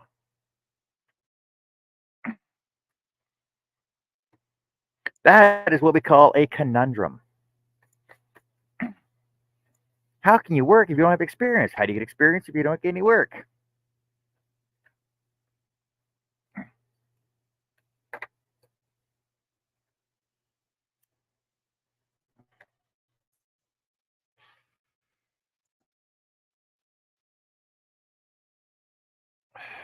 The only video I found out so far is from a guy who, well, see, my needles won't even fit in there. Like they'll fit in, but because the 10 mil nut is angled too far over. Here, I'll show you. Down view, needle nose. Because it's angled on the wrong angle, I can't even get it in there, and my needle nose pliers won't grip around it because this opening is too small.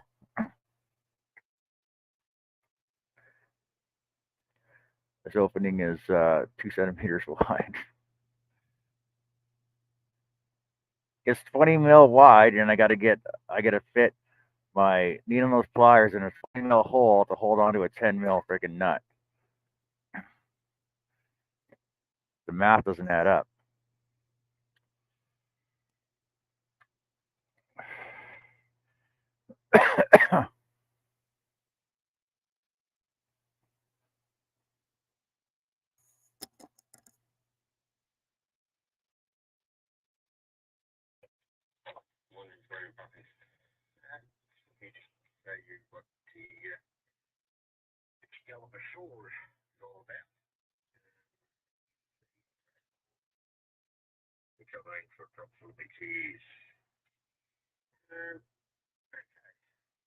It's a good sort. There's no. Now, you don't go around making aluminium nuts for bolt. Same problem if the strips out. I've had to come loose on the bearing. The steel bearing inside an aluminium housing, it will split. The reason for that is this little area here can get quite warm. And the aluminium will expand quicker than what the steel will. Yeah, I mean, so it will come loose and start spinning in there. Once it starts spinning, where's the aluminium at? Again, they've only put a shielded bearing in here, which means you can't lubricate. It doesn't hold its lubricant properly. I'll have to watch that later. He talks. Yeah, I know. I see that. But there is a little bit of wear on here, but not a lot of wear. You know what I mean? I don't think there's enough on there, but I don't even think it's scored. That's just rub marks from the roller bearing itself. It's not even scored through at all. Like I can't my thumbnail doesn't even catch on there. There's no. Well, there's obviously scoring on there. There's obviously some scoring on there, but it's not enough to actually make a difference. Like it to over. I'm not gonna say it didn't overheat it. It might have overheated it, but there's no scoring on the cam itself from the roller bearing. Like I said, my nail doesn't even catch. It's like smooth all the way across. It might be, I'm gonna say, 100,000ths of an inch, maybe. It's not even noticeable. But I'm at a standstill right now. I can't scroll, so no scrolling. No scrolling at all unless somebody has a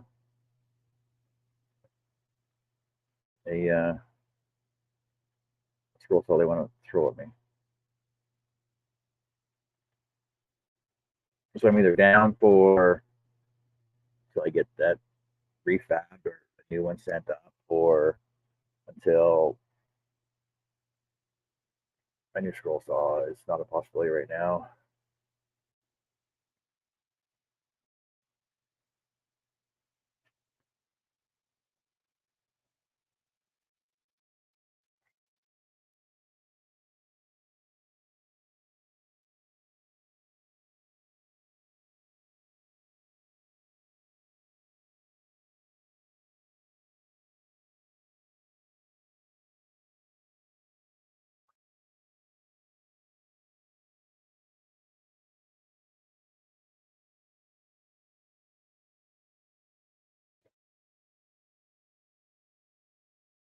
Get no contact info on his channel, and he doesn't post in 6 years. Don't know if we respond to a comment on the video or not.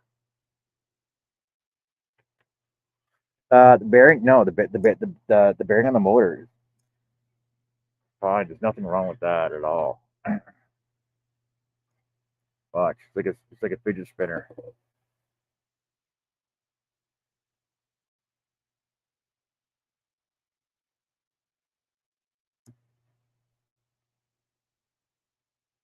Can't even see it spinning, can you? There you go. There's nothing wrong with that. It's just a matter of getting that back on there, right? And the thing is because it's an offset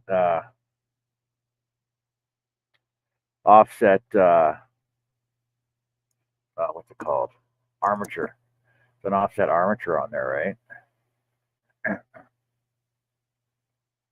That's what makes it go up and down because it has to be able to go forward and backwards as it's spinning around.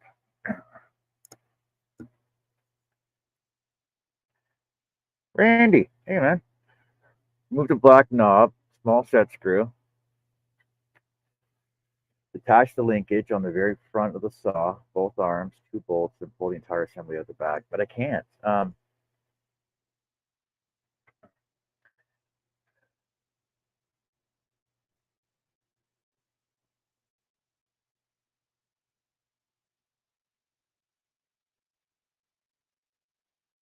So you're saying remove the linkage from the front end here?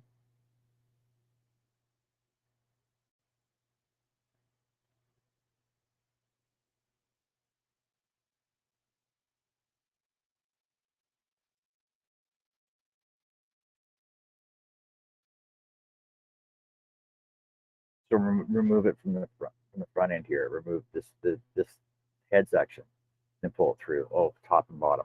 My bottom's a little inaccessible. I can do it, but I can do it. I basically got to pull my desk apart though, because like I said, my back end here is pretty much freaking set in place. Well, I got to cut the back of my desk anyway, so I might as well do that then, right? So I got to cut the back of my desk so that I can allow me to tilt my head 45 both directions.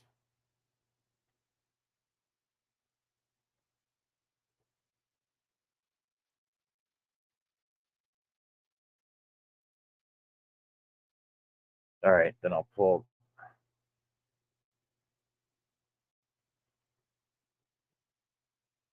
Yeah, that one is the new one. That's the new one I bought this morning, but it's too short. It's too short because well, I can. It's too short because it doesn't go through all the way because the head the head's a little bigger than the old one, but it's what I had. It's what I could find, and they're 832, 832nd by 1.5. So I can get an 832nd by 2, which will allow the nuts to go on.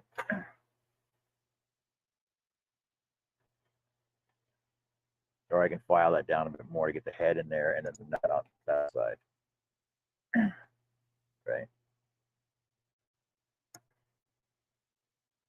Or if I'm ordering a new cam, I'm going to order a new bolt for that too.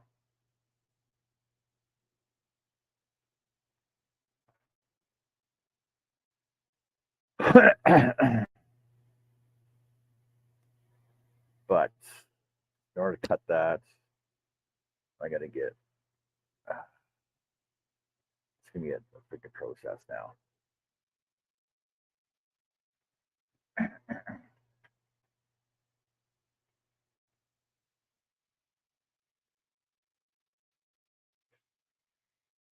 Hey, Larry.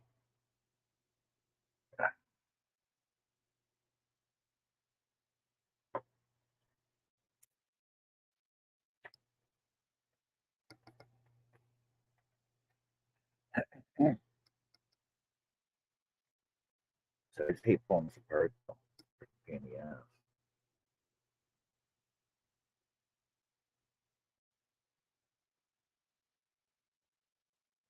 Yes, sorry, Mark, you're correct.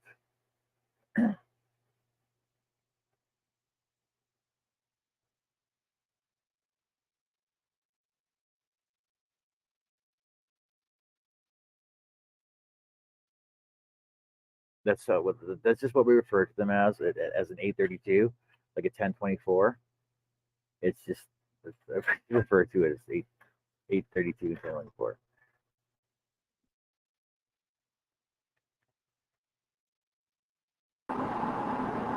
Hey, Chris, how's it going? How's it going? It's going. You're 75 just miles leaving. an hour. You're just leaving now to get there. No, I just left the show. Oh, you left the show already. Yeah, we're done. We're done. Not as disappointing as last year, but still not what it was a couple years ago.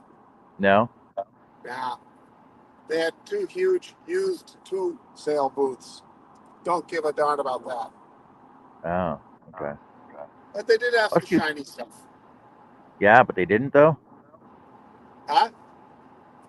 Didn't have any fancy stuff you wanted to look at or buy or anything like that. They didn't No, take it. They didn't they, steal any of your money. Is what I'm saying.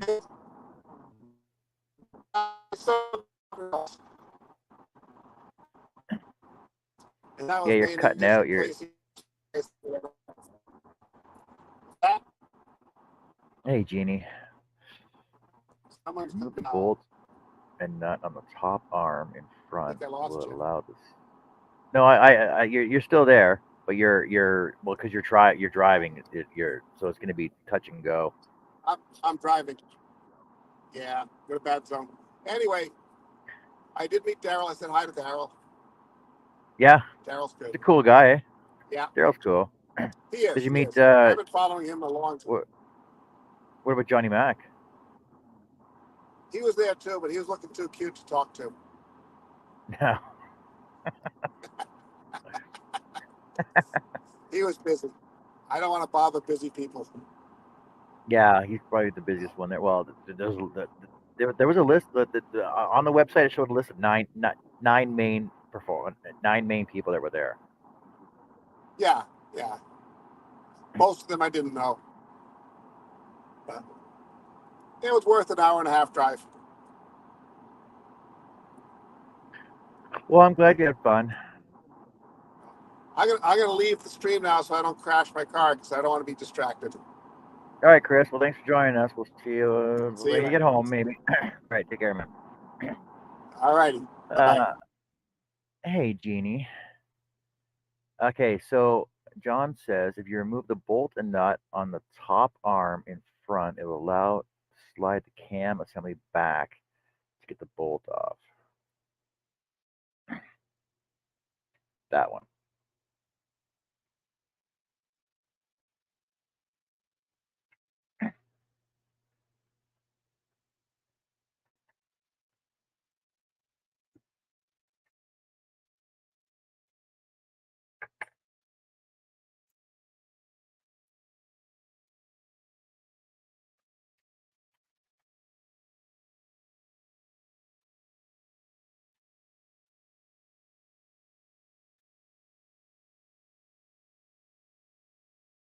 I've only had the machine for what 10, 11 years. I've never done any maintenance or work to it. Never pulled it apart like this.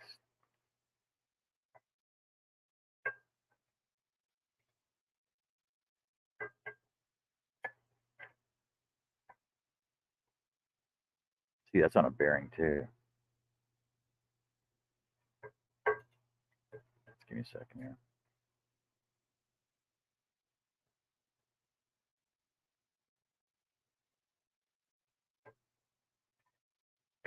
I'm losing my parts. I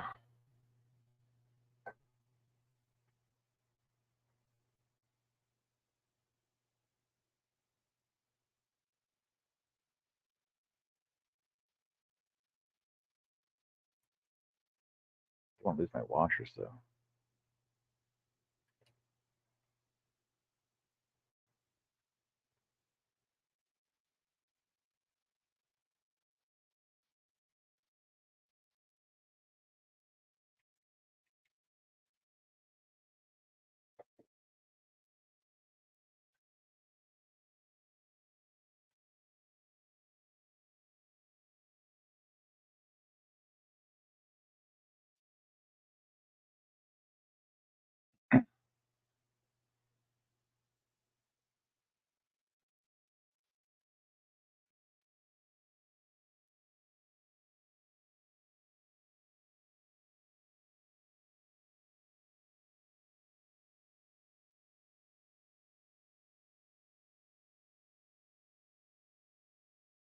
Oh, look at that.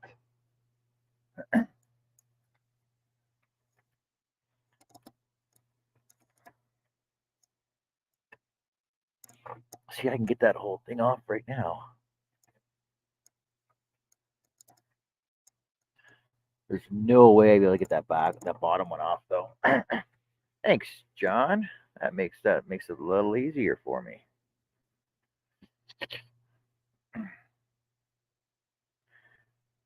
Let's get this back on here. But once I get this off, nothing I can do.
On washer. Let's go.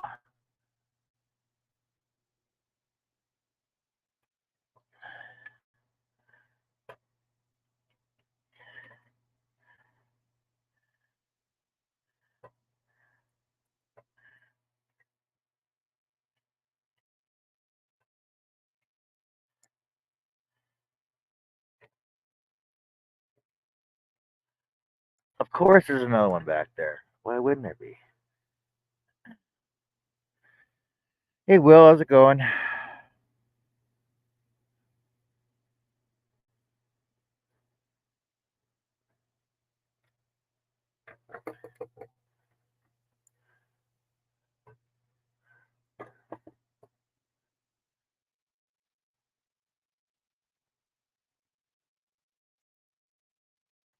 Oh, there we go. Oh, I bet there's a freaking washer in there too.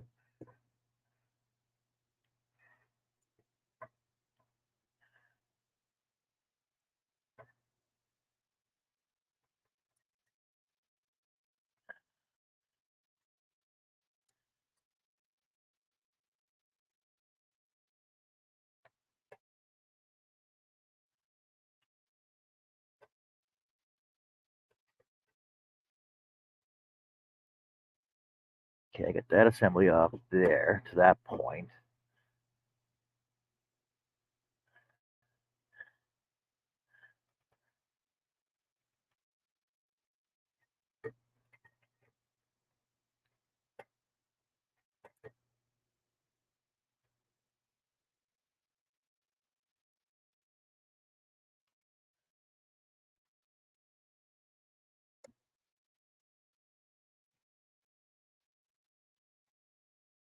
Oh, that's for the bottom.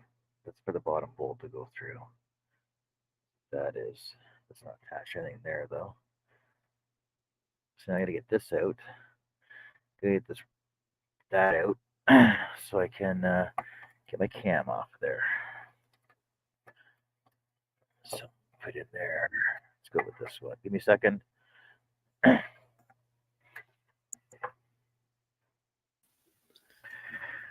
Hey, Steve.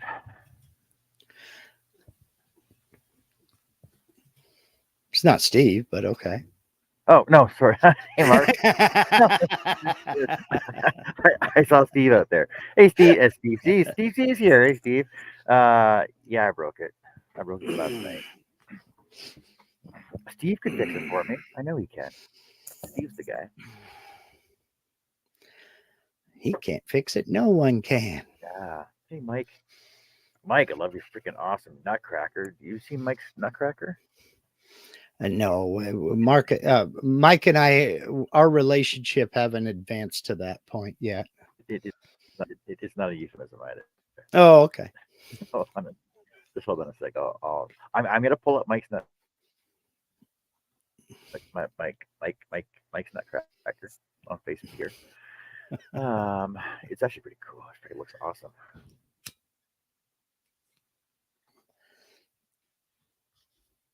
I type in Mike and Mark comes up. Look at that. That's weird. Well, here I am. Mike came up and Mark came up.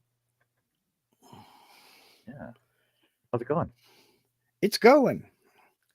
It's going. Just another rainy, your dreary winter day here. That's all.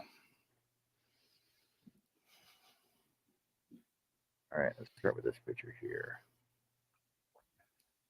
It's not that bad here. It's cold. Well, Hey, by screen. by Hey, your let's pick up Mike's standards, it's stuff. not cold here. So, Well, by my standards, it's not cold anywhere else in the world but here. yeah. Let's see, what do we So I got? saw him milling this down too, by the way. So, yeah, it's like a little anvil, right? Oh yeah. Oh, that's his nutcracker. I saw then that he was working on the anvil and then the clamp system, but I didn't know that was a nutcracker. Yeah, I saw him work on this little hammer too, and he's Mhm. getting it as precise as possible. Okay, and he milled that up, and that's actually the nutcracker part. Right? See that? So it's freaking out. Look at that. That's a nutcracker. Yeah. So you basically just turn the top knob onto it, and cracks your nuts open. That's freaking cool. I didn't know that that's what he was using it for. Yeah. Well, neither did I. I'm like, okay, are you Awesome. getting into jewelry or what are you doing? Yeah, it looks freaking awesome. Now the next step, Yeah, Robin Mike. Fiance wasn't feeling good and deleted the live last night. Now the next one, Mike, would be to rig you up a little spring-loaded inertial device. So you just lift it up and let it go, and a spring forces it down to smack that little hammer you have sitting on top of the nut and just crack it that way. Use inertia. Just like one of the um, metal marker pilot hole markers. You know what I'm talking about? I can't remember the name of that. Yeah, like a like one of those spring-loaded punches, center punch. Yeah, exactly. Yeah, that'd be cool. Well, similar to that, yeah, you just have to lift up the weight and let go of it, and a spring would force it down. Smack that little hammer so that the weight, whatever it is you're driving down, doesn't hit the nut itself. Yeah, It's all physics, so man. you cannot change the laws of physics. Yeah, see, like the automatic planishing hammer that you have somewhere. Well, see, you could change that. It would not be difficult to modify that planishing hammer and make it a nutcracker.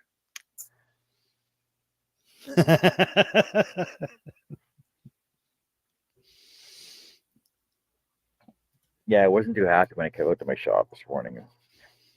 Like I said, I replaced this bolt with an 832, not an 832nd. Sorry. Mm-hmm. Thank you for correcting me on that. He said And 8/32, and I was like, "That's a quarter inch. What is he talking about?" yeah, so I replaced it with an 832 by 1.5. It's actually too Mhm. short. But I need a 2-inch one, so I can run Mm. that back down and grab a 2-inch one for that. But Okay. yeah, and so I replaced that and then plugged her back in and started her up, and it was like gee gee gee. I'm like, oh, what's going on now?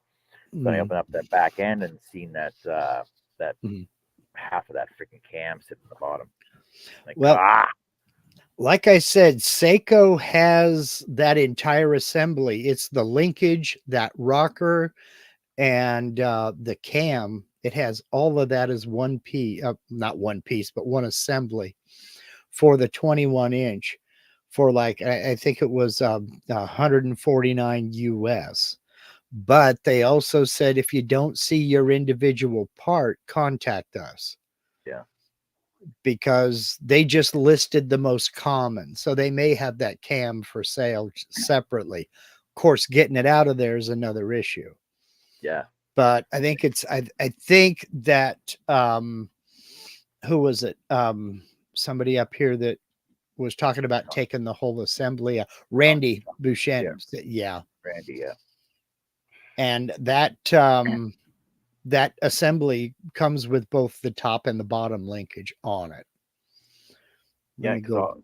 all I need now is just that motor cam. And if I get that, I can get it working again.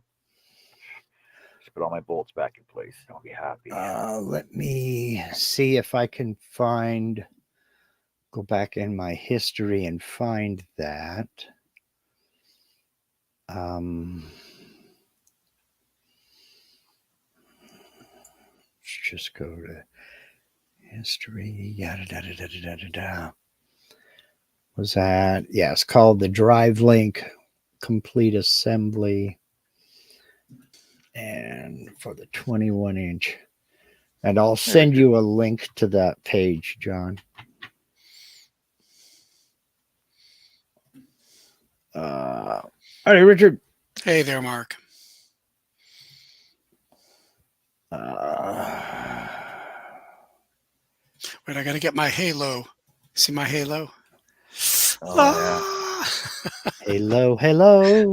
Oh, Don't know no. why you say goodbye. I say hello. Hey, Henry Squirrel Saw. I see him in the chat. Yeah, that's Larry. Larry. Dear admin, your Facebook page will be permanently deleted due to a post that infringes our trademark rights. We have made a decision after careful consideration in compliance with our intellectual property protection. What the hell is this? Scam. It's a scam. Oh. It is 100% a scam. I've gotten one. We got one on the Trampled Underfoot podcast page. Yeah. It is a scam. Don't Right. answer it. Don't do nothing. Block them. Just because I do report it. That's all. And I'll guarantee you it'll be gone within 2 hours. I do know that I did get copyrights from the initial StreamYard music, and that's why I had Nancy do my music up for me for my intro, because I was getting actual reports from Facebook on the StreamYard music. Yes. And yes. StreamYard said to do about it. Yeah, and that's why I don't use StreamYard's music. Why do you sound cold, Richard? Why do I? Cold? You sound cold. Well, my shop, I don't have the heater on. And actually, the temperature is not too bad outside. It's in the 50s. So, but I figure once I get moving around, I'll probably take the sweatshirt off. We're at 39 degrees, still raining, which is 4 Celsius, but we're under a flood advisory. And that was us a few days ago. We got an inch and a half of rain, had 60-plus-mile-an-hour winds. And to top it off, I left work early to start my 10K generator because I forgot to do PM during the summer, and I couldn't get it started. And usually we lose power, but even though over 100,000 people lost power in our area, we didn't, thankfully. So I have already drained the gas. I think the gas got fouled, even though I had stabilizer in it. So I'm going to clean out the carburetor. I think I gummed up the carburetor because I could just spray ether and I could get it going. So that tells me the electrical system's going. But as soon as I stop the ether, it died. Yeah, something's plugged up or gummed up or nasty or whatever. Check your fuel pump. Yeah, well, it's gravity. Sorry, your fuel filter. Yeah, that's what I'm going to do. I've got the cleaners and everything. As I said, I just drained the fuel tank, and because what I do is it's in a little storage. What do you want to call it? I guess it's a shed. It's not a big shed, but it's quite large, and it's on what I call the hot side of the house. And we had really unusually hot summer this year, and I think it just cooked things. And like I said, I missed one of my PMs. I've got it scheduled, and I had other things going on. So yeah, my bad. I'll pay for it. My labor. Mark, you're saying it's 39 there? Yeah, 3 Celsius. Yeah, so it's minus 39 here, which is minus 39. And you're free to go, right? It costs too much to move everything. Trust me. Oh, okay. Well, whatever makes you sleep at night, that's cool. See, I used to live about 25 miles from Lake Tahoe, so I've done the high elevation. I've done the 18 inches of snow overnight thing, and then I realized we were free to go, and I got the hell out of Dodge. Yeah, I did the same thing with Western New York. after 20 years there. Oh, look, it's 3 feet of snow Well, and minus 30 degrees. Wind yeah, chill minus 60. that gets old fast. I Yeah, mean, right now we're at 5 mile an hour winds, yeah. which I don't even notice. 30 mile an hour winds there in the Nevada desert was common. Oh, I bet. So I mean, almost daily. Well, they just announced So it just no. the Buffalo game, the wild card game, just got canceled Mhm. because of the cold and snow that's moving into Buffalo. And I lived about an hour and a half. Yeah, an hour and a half, 2 hours away from They Buffalo. are. Let me Yep. I might beep be. beep beep. Back the truck up. Yep. They are canceling an NFL game because of weather. Yep. In this case, because of the temperatures, the wind, and the snow. Let me pull up the news. What is this, girls soccer now? See, this is one of the Yep. reasons why I don't follow organized sports anymore. That, Oh, it's that's too why cold outside. that's why we got covered domes here. Yeah. We got Let's covered see. stadiums here. Wasn't all that long ago. They would have just played in any damn way. Right. Yeah. So Yeah, I let gotta me grab pull my up punches. I'll be back NFL.com. in a sec. Here we go. So Steelers Bills game postponed due to inclement weather in Buffalo. Will be played Monday. What a crock! Yeah, they just announced it at. And It's supposed to be tomorrow at 1 p.m. Wait, the game originally at Highmark. Yeah, they changed the name of the stadium. That messes me up. Due to public safety concerns in light of the ongoing weather emergency in Western New York, Sunday's Steelers-Bills games have been rescheduled Monday at 4:30 p.m. Blah, blah, blah, blah, blah. And everybody in Green Bay is going, what a bunch of pansies. Pussies. Yeah. Little Lego says, I'm on the West Coast in Northern California, 100 miles west of Redding. Where about? Because I'm just outside of Medford, Oregon. And the humidity is always 100%, which makes it feel very cold. Summer, it feels hotter. Yes. You can have that. Humidity. Yeah, I live 10 miles from the Atlantic Ocean and what is it, about 4 or 5 miles from the Chesapeake Bay. As the crow flies, I'm about 150 miles from the Pacific, but we like it. We like it here in our little Mediterranean climate valley. Okay, you're in Arcata. Okay, yeah, I've been to Arcata and Eureka several times. So he's right there in giant redwood country. I could spend the rest of my life roaming around in the redwoods with Sasquatch. I'd be a happy guy. You haven't lived until you've been standing next to a giant redwood with a 20-foot diameter trunk. Oh, I bet. Or the one that you can drive through. Yeah, there's a couple of those in there too. I see the photos. I haven't been in that section of the park in years, but I could wander around Smith River the rest of my life. Yeah. And be a happy guy. Star Wars, Return of the Jedi, when they're on the forest moon with the Ewoks, all that, that was all filmed right there. Okay. That's I thought that looked familiar. when I saw the film, it's like, that kind of looks like out west. Yep. Yeah, you can't get much further west and stay dry. So, and then you're taking your chances on staying dry there. So yeah. I did some work up in Seattle over at what was the Army base there? Lewis McChord. Did some work up there, but it was December. But it was still, even though we got just a dusting, the dampness in the air was just amazing. Yeah, it's.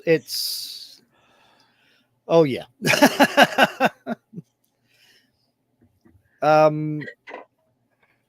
But it's funny, I know the different climate with me still being so close to the ocean, and I mean, where I am, it's all water around us. I've got a small pond, but then you go drive along the main route that heads to the Chesapeake Bay Bridge Tunnel, which is like 22 miles long to get to the peninsula.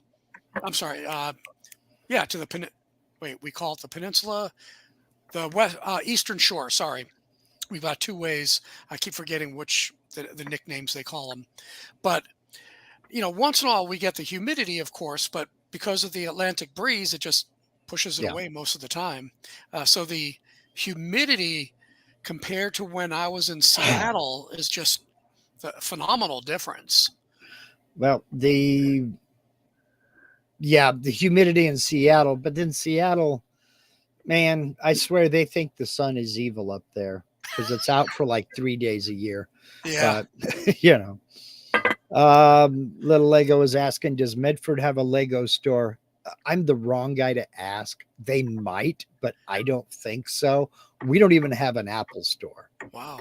Hey, Virginia Okay. Beach just opened a Lego store a couple weeks ago. We are so redneck and bumpkin here. When they opened up the Cracker Barrel restaurant, it made the news. All right. Let's see here. So the cities are here. Yeah. So I know how the cities are there. Yeah. My wife is a bagpiper, and we played. She played at a. I got enough of that at home. Thank you Dead very cat. much. Yeah, dead Um, cats. she competed at a Highland Games a couple years ago now. There at Hey, Blue Robin. Lake. So Blue Lake, Alliance, Arcata, Sunny Bray, Bayside, yeah, Samoa, Fairhaven. I know some of the towns there. Didn't spend a lot of time there, but it's gorgeous country. I love that area of the coast. From about where you are up as far as about Florence, Oregon, is some of my favorite scenery. Got it out. All right. Blue Lake, 10 miles east of Arcata in the mountains. Yeah. And that's where that Highland Festival was. In fact, we stayed in Arcata, is the hotel we were at.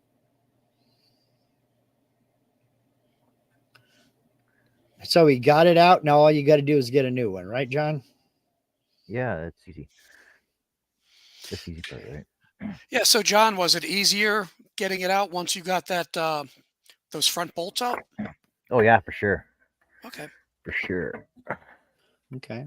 Now, that guy that I sent you the video from, he said that he replaced his twice with the aluminum ones. And then evidently he got Rebolt it with a steel or something? pissed, but he said he either made or had a steel one made. Yeah. How often did he have to replace the two? Did he say? He didn't say. Ah, He Well, just basically what it is you've got the steel bearing race riding inside of an aluminum arm. aluminum. And he said they just eventually start to wear, and then the bearing started spinning, and that's when he replaced them. He said he didn't have them broke, but they were spinning. And so he went ahead and replaced it with steel. He says, I'd gladly pay $100 more for the saw if they would just make these out of steel. Yeah. But they don't for some reason. Well, because people are cheap. Well, I not mean- only that, you need a fail safe. If there's a problem, you need a weak point in there that's going to break. True. So it's kind of like the part down at the bottom of any MTD lawnmower. People don't understand this. Mhm. The piece that actually goes on the motor shaft and the blade bolts to it, it's made out of cast aluminum. Right, and it strips. On purpose. And it's supposed to strip because that's your fail Safety. safe to keep you from bending the crank on the motor. It's funny that you mentioned that because I have an Ariens tractor, 14 horsepower. Mhm. So it has the removable deck, Right. 42-inch deck. And Mhm. that's exactly what happened is my next door neighbor had her backyard trimmed out. And I figured, okay, I'm going to move her lawn back just a little bit. Well, the guys who cut things, I walked through to make sure that stumps weren't there and everything. Well, I just, of course, hit this one little, it's probably about that thick in diameter stump, hit it, and next thing you know, my blades are just spinning. So Yep. when I took the deck apart, it was exactly that. It was the aluminum was almost rounded, Yep. and it's like, okay, so I think I paid $25 a piece for the spindles, Mhm. and I figured it out. I think it took me maybe 45 minutes to replace both of them with brand new spindles, and it's like, okay, it's like brand new now. Yep. But it was interesting because I made that comment, a- and I didn't even think about it. I said, why the hell would you have this steel blade and this aluminum adapter? It's a fail And safe. boom, yeah. Yeah, Well, that because was I it. asked the same thing. I went and Yeah, I got one at the small engine repair place, and I said, "Why do they make these out of aluminum?" And he explained it to me, and I'm like, "Aha, it makes perfect sense." right. He says, "Stop running over stuff." Well, yeah, so I don't go back there anymore. But yeah, let's see, Dancing with Aardvarks. Screw heads are supposed to strip. Exactly. It was an equal force specification to stop over torquing, which can cause catastrophic failure. Yep. Yep. Yeah, and Um, I learned it firsthand because I thought about it is, holy crap, if that did not happen, that aluminum, mhm, I could have been seriously injured. mhm. So Or yeah. seriously damaged. Well, yeah, the motor, Yeah, whatever. But either one. yeah, Yeah. So I value sometimes you need myself a more. sometimes you need a fail safe. Now he was Yes. talking about one of the links on that arm as well. Right. It was just a bad casting, and it had an air bubble in it, and it fractured on both sides, so he replaced it with a steel piece. He says, "I don't hold that against him. There was a bubble in the casting. That I happens." remember seeing that video, I But think. that video was 12 years old, and the guy Yeah, sounds like he's pretty old then. So, you know. I Um, vaguely remember it. Little Lego was asking what hotel we stayed Nancy. in Arcata, and I'm like, I am the wrong guy to ask. I can't remember what I had for dinner last night. So all I remember was it was a flat spot to lay down and sleep. It may have been like an Econo Lodge or a Motel 6, but I really don't remember. I know we didn't stay in Blue Lake. We had to drive to Blue Lake both days. But Yeah, we were you and me right there by the casino. you and me both, Mark, with forgetting things. Man, this Well, morning was horrible. I take my out of my office, I take my little garbage bucket uh-oh. and I take it to the garage to put in the garage bucket and dump it out. And I put it down. It's like, oh, I need to transfer stuff over to the dryer. I do that. And then it's like I walk away and I say, oh wait, I also came out here to set up my cameras and everything. And I walk away, go back to my office, like, where the hell's my garbage bucket? Well, I forgot my garbage bucket. Remember to bring it. Yeah, I Yeah. forget within 20 minutes, and sometimes I wonder if my cognitive ability is going downhill quickly. I Well, don't know. with me, I had to learn, I had to teach myself to flush certain information fast because when you're working in cabinet shops and custom furniture and this, that, and the other, if I get a number or a measurement stuck in my head, I'm gonna mess something else up. So I have to flush certain information quick. That may be my So problem, with where I work with NATO and everything and the amount of information. I mean, I'm literally reading hundreds of pages a mhm. day of information and then Yeah, also writing. And the thing is, you're trying to remember all this stuff, where it's related to. Just one document that I'm writing, I have 4 documents that I've got to pull from and remember different things. And yeah, it's mind boggling at times. yeah, yeah, and it's easy to get Confused, things confused and forgetful. mixed up, and Yep. you got to be able to flush and keep things separate. Yeah, that A I gotta lot of start doing that more. mine, a lot of mine is just simply put old timers disease. But Yeah, I hear you, man. some things I do on purpose, other things I have no control over. Yeah. But that's okay. I like it in my own little world. They know me here. Yeah, that's good. Can you That's see a good. glue on that, eh? See a glue hold that? Yeah. See, I know CA or that JB Weld? now Mike is sitting over there going, John, you could just mill a couple of flat spots in there, drill and tap that out and make a connecting rod with a, Yeah. you know. You got the ability to do you have the ability to mill that though, to mill it flat and everything with good tolerances? Mike does. Yeah, Mike knows. I'm asking Well, John. actually, why don't I just have a straight piece on there, and then this piece would just bolt on the end of the motor. Oh no, that's just what they'd be expecting it to. Yeah, Mike no, says, "I was too." see, so technically, if I drill and tap, like honestly, I don't know, I don't from an engineering standpoint of view, if It's I going to just have weaken it. if I just have a straight piece on there, Mhm, have a roller bearing right where that bolt is on the end of the motor, mhm. or where the nut is on the end of the motor, wouldn't that just work the same way? Because it would Now, just he mentioned getting roller bearings for that, and he said he could not find him that size. That guy in that video. so remember you said split bearing on here? Mhm. Okay, so technically, when I pull this apart, it's actually a double bearing. Hold on a second, let me pull this one off again.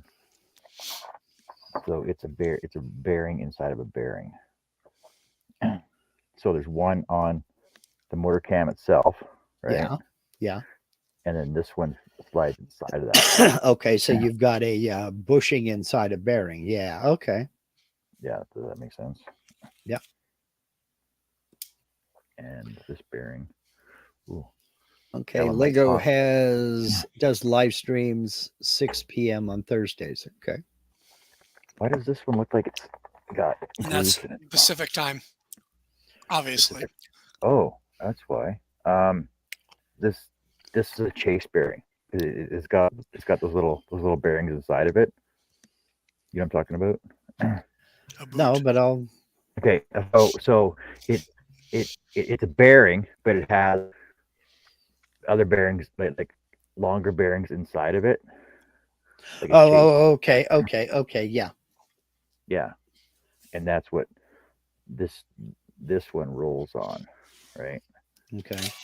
So that's on like needle bearings. Yeah. Okay. Okay. Hey, Kurt, how's it going? I don't know the specific names of things all the time. This is what it looks like, and this is what it sounds like it should be. Idaho, Alaska. Oh, okay.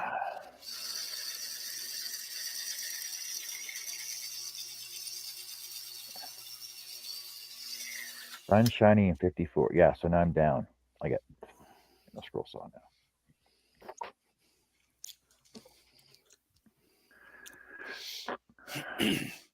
So before I screw around with this, I'm actually going to ask people that in the know that know. Because it's obviously it's obviously a cast piece, right? Right. Mm-hmm.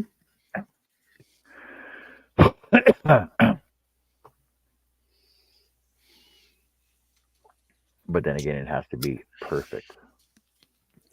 And is the bearing still on your motor shaft Yes. with everything else? Yeah. Yep. Everything's still on there. Yeah. So it's an off-center armature. Yeah. So That makes sense with a little bit of counterweight on. Yeah. So Mhm. so the motor arm itself Mhm. is a straight piece, and then the counterbalance is offset to that, which makes this piece go like that. Yep. See, now you got guys like John Thompson, who's probably hanging out with Mike. Then get a piece of aluminum and drill the two ends, push in the bearing. Yeah. Yeah, that sure. But when you're like me, you're a wood guy. You're like, what is this word aluminum of which you speak? Oh, I can make it. I can make it. Why don't I just make it out of wood? Does that just make Yeah, sense? there you too? go. You got Just make plywood it out of over there. wood. Get on with it. I get plywood. I get OSB. OSB will work. That'll for Oh sure. yeah, that'll never shred. Well, I just throw. I got some baling wires. Baling wires should work too, technically, right? Who has a 3D printer? Just 3D print a part out of the plastic. So I can see that melting right away. Yeah. Yeah. Oh no. Wait. But they do have those metal 3D printers. Oh yeah, Yeah, when there you go. I interviewed with SpaceX back in 2016, and they gave me a Perfect. Yeah. SpaceX made me think carbon fiber, John. There you go. There you go. Carbon fiber. They did that too. But anyway, when I toured the plant, I think it was actually before the actual interview started. This is again back in 2016, and it was relatively new for the 3D printing for metal. They were using, if I remember correctly, it was like a really fine metal powder or whatever that went into the machines, and then they would 3D print with that. I'm assuming it used heat or lasers or something to get it to, to mold or whatever. I just see But like graphite powder with like a hardener built into it. yeah, not sure. I don't. Again, that's 2016. I don't remember what happened today. So They probably hooked the MIG welder up to it and just let it deposit off of the yeah. wire roll. But the Yeah. story that I remember is this was just when they started using the 3D printing, they were launching out of the Pacific, and they were like one flight away from the whole company failing when they were first starting. Mhm. And what happened was there was some type of part that either broke or was not right just before launch. So they said, okay, they sent the dimensions back to Hawthorne, California, and then they 3D printed it. Then that day, they flew it on a private jet to some island in the Pacific, installed it, and launched it with I think it was like a 20-hour delay. Whereas if you look at what happens with NASA, that would have Mhm. been a 9-month delay. Yeah. But I was impressed with what they were doing back in 2016. But I, as I was on the flight over, I was reading Elon Musk's biography, and it was like a 400 or 500-page book, and I just finished it about 15 minutes before I was going to leave for the interview. And as I closed my tablet, I said, I can't work for this man. And I knew right then and there I wouldn't accept any offer. So I had already done like 3 or 4 telephone interviews. I had to submit some projects. Then they flew me out. I did a board interview with 6 people. Then I did 6 individual interviews. And then as I was leaving, the the recruiter was asking, okay, so what do you think and everything like that? I said, I really appreciate it, but I do not want to go any further from here, and walked out.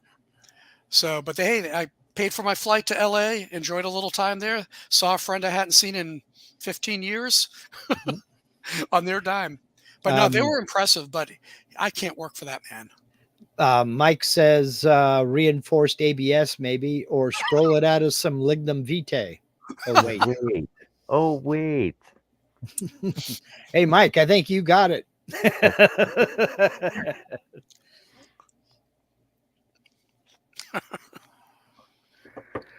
Oh man. Funny thing is, as soon as I got off the plane at LAX and I was walking out, I knew right then and there too. It's like, I do not like California. I could feel Well, the difference in the rhythm in in that in area. In that area, in its defense, California is a great place to be from. from yeah. Now I would probably love the northern part of California. Then I'm not. You I get think LA in north, itself. you get north of about Vacaville, Hmm. and it's a whole nother country. Yeah. Some beautiful scenery. California is a beautiful state. Oh, no doubt about it. Actually, I did also when they were in California, but they were getting ready to move. Mission Aviation Fellowship was in Redlands, California, Mhm. and I know where Redlands is. yep, and so there was a little airstrip there, their own private airport. They Mhm. put me in I guess you can call it missionary village, housing and everything like that. So I really wasn't exposed to anything else because a friend had picked me up at it wasn't LAX, but it was an airport near Redlands. Ontario, well, near Redlands, I don't know. Um, and where he lived was they didn't have sidewalks, but everything was like sand or something for the horses. Nor Norco? Norco? Yeah, that's the Okay. only thing I I know remember. where it is. Yeah, took me from there. I stayed on the airport property in Redlands, but then when they said they were moving to, I don't know if it was Indiana or somewhere. I'm like, oh heck no, because they needed some technical expertise. So it's all down to waiting to see if you can talk to them about that part, huh, John? Yeah. Well, here's hoping that they can get you set up. So. Okay, he lived in Corona, their little Lego. My wife is from the Riverside area. Corona, hey, right? Specifically, she grew up in Rubidoux. Nobody knows where that is, but it's by the Portland cement plant. Isn't it pronounced Robidoux? We called it Rubber Ducks. ROUBIDOUX. You spelled it with a U. Mm-hmm. Sure, It's a French name. Yeah, I was gonna say it's got to be Canadian somehow. No, it's French. not fake French like you guys got up there. Oh, Francais French? French. Yeah, real French. French. The OG French. I'll tell you, I have a bear of a time understanding the French officers. Mm-hmm. I think out of all the officers that I deal with, all the countries in NATO, French is the toughest. You know, they're speaking English, but the accent. I mean, I listen to Germans, Italians, Spanish, no problem. French, it's like, what? It depends on the person, really. Yeah, and it's these Canadians too. They're fake French. You know, they speak the fake English too. It's a certain little subset. Most French Canadians I can understand just fine. Oh, I know. But a little certain subset, you're like, huh? Yeah, you know, like when they say a boot, you know, a boot something. Yeah. Yeah, no. Yeah, but we got people in the States doing the same thing. I know. Go to certain parts of Wisconsin and Minnesota, yep. and you get the same thing. Or right up on the border. North Dakota. You know, it's like I knew when I became a Southerner is when I was talking one day and I said, all y'all. Mm-hmm. And I just realized, wait a second, I didn't say all you skies. Mm-hmm. I said, all y'all. Oh shit, I'm a Southerner now. Well, kinda. Yeah, Rubidoux. How do you report these guys? I got another one now too. Do what? How do you report what? How do you report these spam things?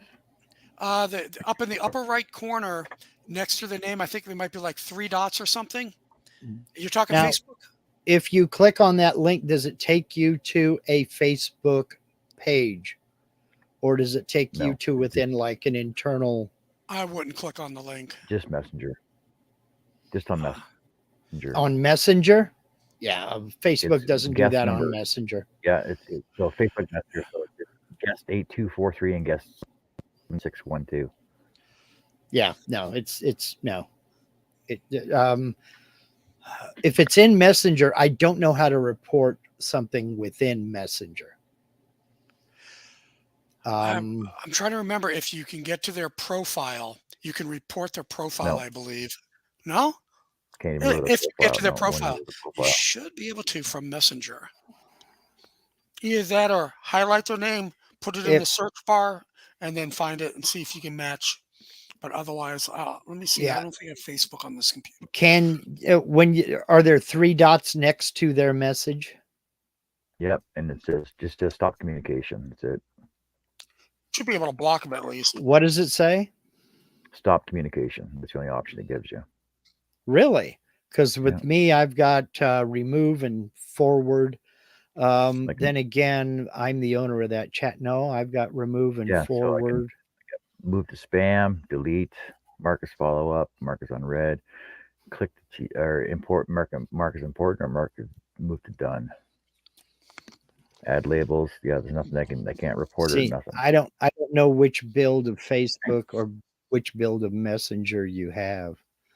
But does it say anything when you go to your main Facebook page on a PC? No. Okay, then yeah, I would just flat out. If there's no way to what's the name again? Guest 8243 and guest 7612. Guest 7612. Is there a space between that? Yeah, guest, a capital G, guest space 7612. Okay, guest 7612. Nope, there's no Facebook profile that says that. Let me see. Facebook wouldn't use guest. It would say Facebook or something like that. Let's see.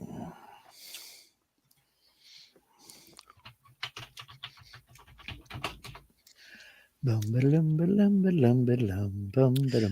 look and see.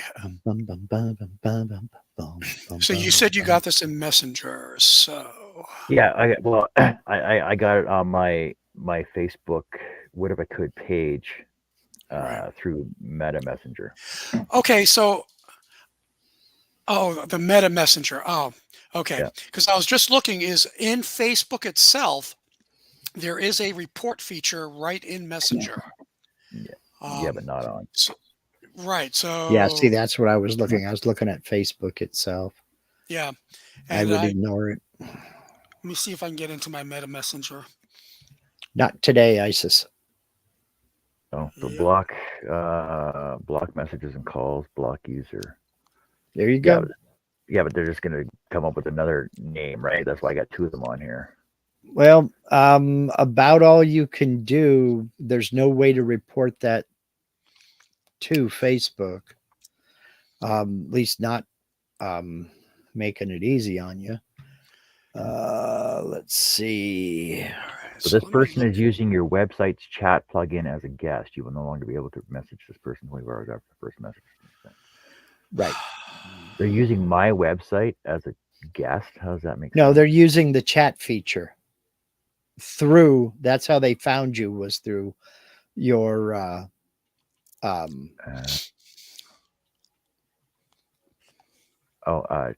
Facebook chat plugin. Yes. Report block user. Report is what you want to do.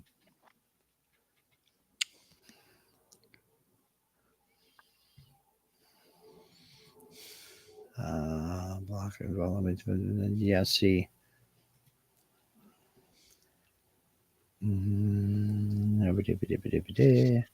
you would think in the business part, the Meta Manager, that they would make it easier. Yeah. Well, you would think, but that's Facebook for you.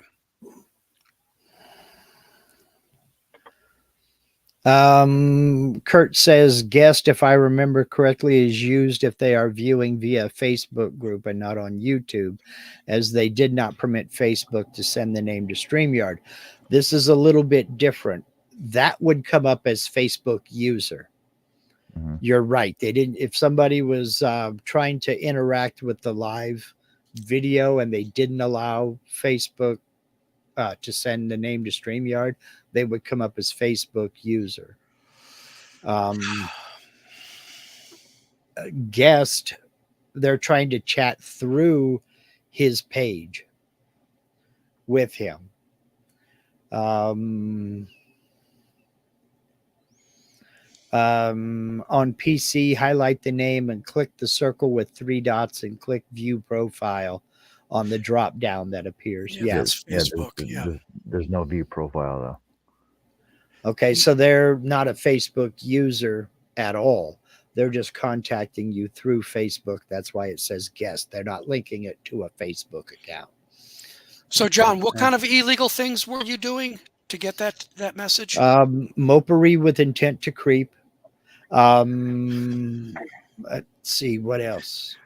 It says my Facebook page will be permanently deleted due to a post that infringes our trademark rights. We have made the decision after careful consideration and in compliance with our intellectual property protection policies. If you believe this is a misunderstanding, please submit a complaint requesting the restoration of this page before it is removed from Facebook. Click this following link. What is If- the what is the first part of the link address? l.facebook.com/l.php question and a bunch of Nope. Anything with a PHP, not a chance. No. And we got no, I one know. almost identical to that on the Trampled Facebook page, and I got one on my page as well. The difference is they were using a Facebook page, and all I did was I reported it. Yep. Kurt's gotten them too. He just said several a week, as many others do. Yeah. Just ignore it. Again, they take the shotgun approach, and they're looking for that one guy that clicks that link to go over and submit something.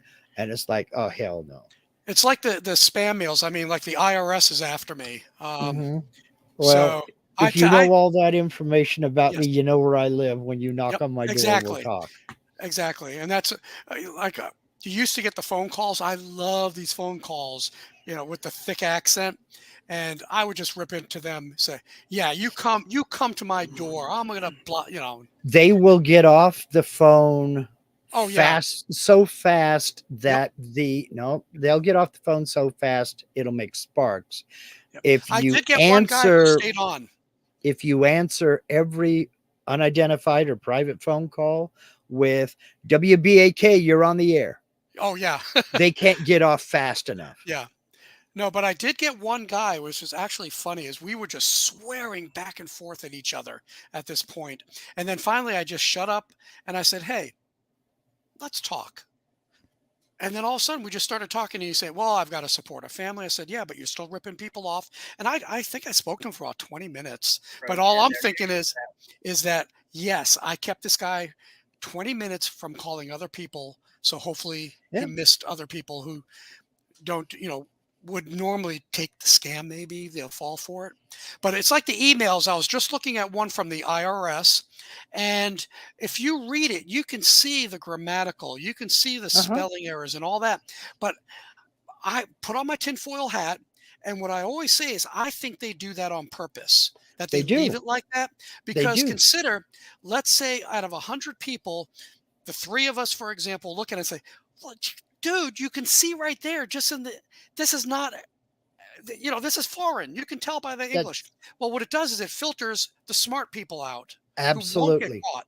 And that's exactly why they do that. That is they will purposely put misspellings or something in there that's a little bit nonsensical, knowing that the people who will see through it, they're not wasting their time on those people. It's a pre-filter. They're looking for the people who are just greedy enough that will want to, you mean I can get $1 million if I send my banking information to you? Okay, do you know ahead. How many dead Nigerian prince uncles that I've never met who want to give me millions and millions of dollars? I mean, probably a few less than me. Yeah, I'm a bazillionaire, and I never met the uncle, and how they found me, how my Nigerian prince uncle, and it's like, and it's funny is when I read some of these emails, I can read it in their accent. So in my mind, I'm hearing, hello, my friend. I am here to give you, I am Barrister Muhammad Aji, and we have $1 million for you. But you can call me Bob. John, if it is something legit through Facebook, Facebook will contact you through the PC. Right. Not through Messenger. You will, because trust me, I've played this fight with Facebook before. That's why I nuked the whole account after 9 years and started a new one. You won't be able to do a damn thing on Facebook except go to that page. And if it's, believe me, your account and your page is not in any danger. Dang, Nancy, that sucks. Her late mother-in-law lost $60K. before her daughter got a call from the bank, and that's criminal on the bank. They knew that it was suspicious activity right away, and they did nothing most likely. Well, it depends on the bank and it depends on what she did because we have things like that set up with my bank and I Hmm. had them take about half of them off. And it came to a head when I went from here down to Nevada when my dad passed away, and I'm paying for his cremation at a funeral home. And they refused my card. I went down the street to the local branch of that bank, and I was not nice to those people, but I was in absolutely zero mood. And they took a bunch of that stuff off, and I was able to go process Yeah. the transaction. I got back up here to my local branch and I said, I want all that stuff removed. I want it all gone. Well, What this is for stuff is your that? protection. Oh, the It, protection. it's my money. I will access it when I want it. Don't protect me from myself. Yeah. That or give me a check right now and I'll just close my account and go to somebody who wants to work with me. Yeah. Now I have alerts set on my account. I don't use banks. I use credit unions. I'm with Navy Federal, Mhm. who's in the news recently. But anything over, I think it's like a $10 or $15 move, or actually, I think it's any move now, is it'll be an alert saying $25 has been deducted from your account. That's what, like if a red card is moved, which is my debit card. And I Mhm. always tell my wife not to use the debit card if she does not have to. Yep. Even though it if she does use it, she uses it like a credit card. So we have the anything over Well, $50, we're protected I anyway. have the alerts, but Yes. an alert is one thing. Right, right, Freezing my account and not allowing access is another right. thing Well, entirely, especially when I'm 2 states away. yeah. Now what I Stop usually stop yeah. trying to protect me from myself. Yep. Usually, what I do, for example, when I was traveling internationally, I just let them know, like my American Express, I'd say, look, I'm leaving tomorrow or next week. Put this in my account. You will be getting charges in Japan and Taiwan. It's me. Mhm. And Well, I only do that for 2 cards. I that don't do it for them all. that was an option as well. Well, you Yep. can call us before you go. Okay, and you guarantee me every No, they time don't. you're not well, no, we can't guarantee that. Okay, then shut it off entirely. Yep. Well, Mine, they I did. we really suggest you don't. What did I say? Yep. Shut it off now. You're the I don't customer. want that. It's my Yep. money. Don't try to protect me Yep. from myself. Um, Now Lego is sitting there. He says, Fake "I leg. almost got scammed years ago for fake Lego. I bought one. It didn't come. I called my bank. They returned the money. Then 3 months later, I got the package. Well, I had an- that happen too. another one said Lego flash sale. So I bought a bunch. I received sunglasses instead. So I called my bank again and got the money back. Yeah. I did one through Amazon. I ordered a set of shelves, shelf brackets. John Thompson did the same thing. In fact, I learned about him through him. And money went through. It was a small amount. Money went through, and I'm following the tracking number. It went through customs for about 3 weeks in New York, and then it got delivered to a house in St. Louis, Missouri. I had the same thing happen. I uh, got on with Amazon. They said, "Okay, we have credited Yep. your account with it. Sorry." That's They the said, only "Do you want to order it again?" I said, "Oh hell no." Yep. That's really the only good thing about Amazon is for the most part, you're really close to protected when you make a purchase Mhm. from them. Yeah. Because I've had the same thing where something either A never got delivered or was Mhm. delivered to a different address that it's like Well, that's not even in my list. And they're like, okay, sorry, no problem. Even like with when we get food mhm. through their what is it? Skip it and dine No, dash. Yeah. not Prime. It's part of the Prime Fresh. So Mhm. we order fresh. Our groceries come and we find, oh, this isn't here, and this was damaged. I Mhm. go in online, I get the live chat, and I say this, and this, and they're like, okay, do you want me to send anything back? Nope, just keep it and throw it Yep. away. No questions asked. And Yep. it's like, okay, that's the way I like it. Now, Lego, I said John, John. Um, and they were basically the same with this. We're very sorry that it happened. Would you like to replace it? Nope. Oh, okay. All right. Well, we'll send you your money back. And they did. It was like the next day, the money was right back there. I'm having a little thing right now with FedEx, who is the absolute worst company in the world. I placed an order. It's coming from Concord, North Carolina. It made its way to Jerome, Idaho, wherever that is, Middle of nowhere. on the 9th. And it's been there ever since. It's The lost. 9th is the day before the weather hit. So what's going on now? I don't know. But FedEx is so bad that I have actually asked certain companies I've worked with, please don't ship through FedEx. Yep. Unless you absolutely have to. Please don't ship with FedEx. So it looks like I'm going to have to get on with these guys and say, what's going on? Because it's been, since the 9th, it's the 13th, 4 days. There can't be that much to do in Jerome, Idaho. It's not even Boise yet. Boise is a nice town. Yeah. But damn, Little Lego has some good stories. They had something stolen from their door, and they charged him again to ship again. Wow. Nope. Yeah.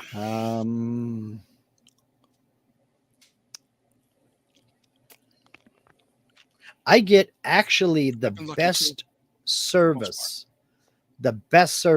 out of the post office. There has only been one time I've ever had an issue with the post office, and I got right into their live chat and I said, okay, my package has been stuck in this one post office in California for like 3 days. Is there an issue? Do I need to provide better address? They said, let me get back to you. Came back about 10 minutes later and said, your package is on its way. Wow. It had got bumped and was under a conveyor. I'm looking for a. Wow. Oh, there we go, John. They put it back on the conveyor and it went through. You know what's funny is we have a small post office on the Navy base that I'm on, this NSA Norfolk, and she opens up. I think it's 11:30 that she opens up, and it's by the staff college. So when I walk to it from my building, it takes me maybe about a 10-minute walk. Well, if you read the reviews on Google reviews for this particular post office, she never opens on time at 11:30. 3 times that I walked over there to mail a package, she was 20, 30 minutes late opening. And that's what you read.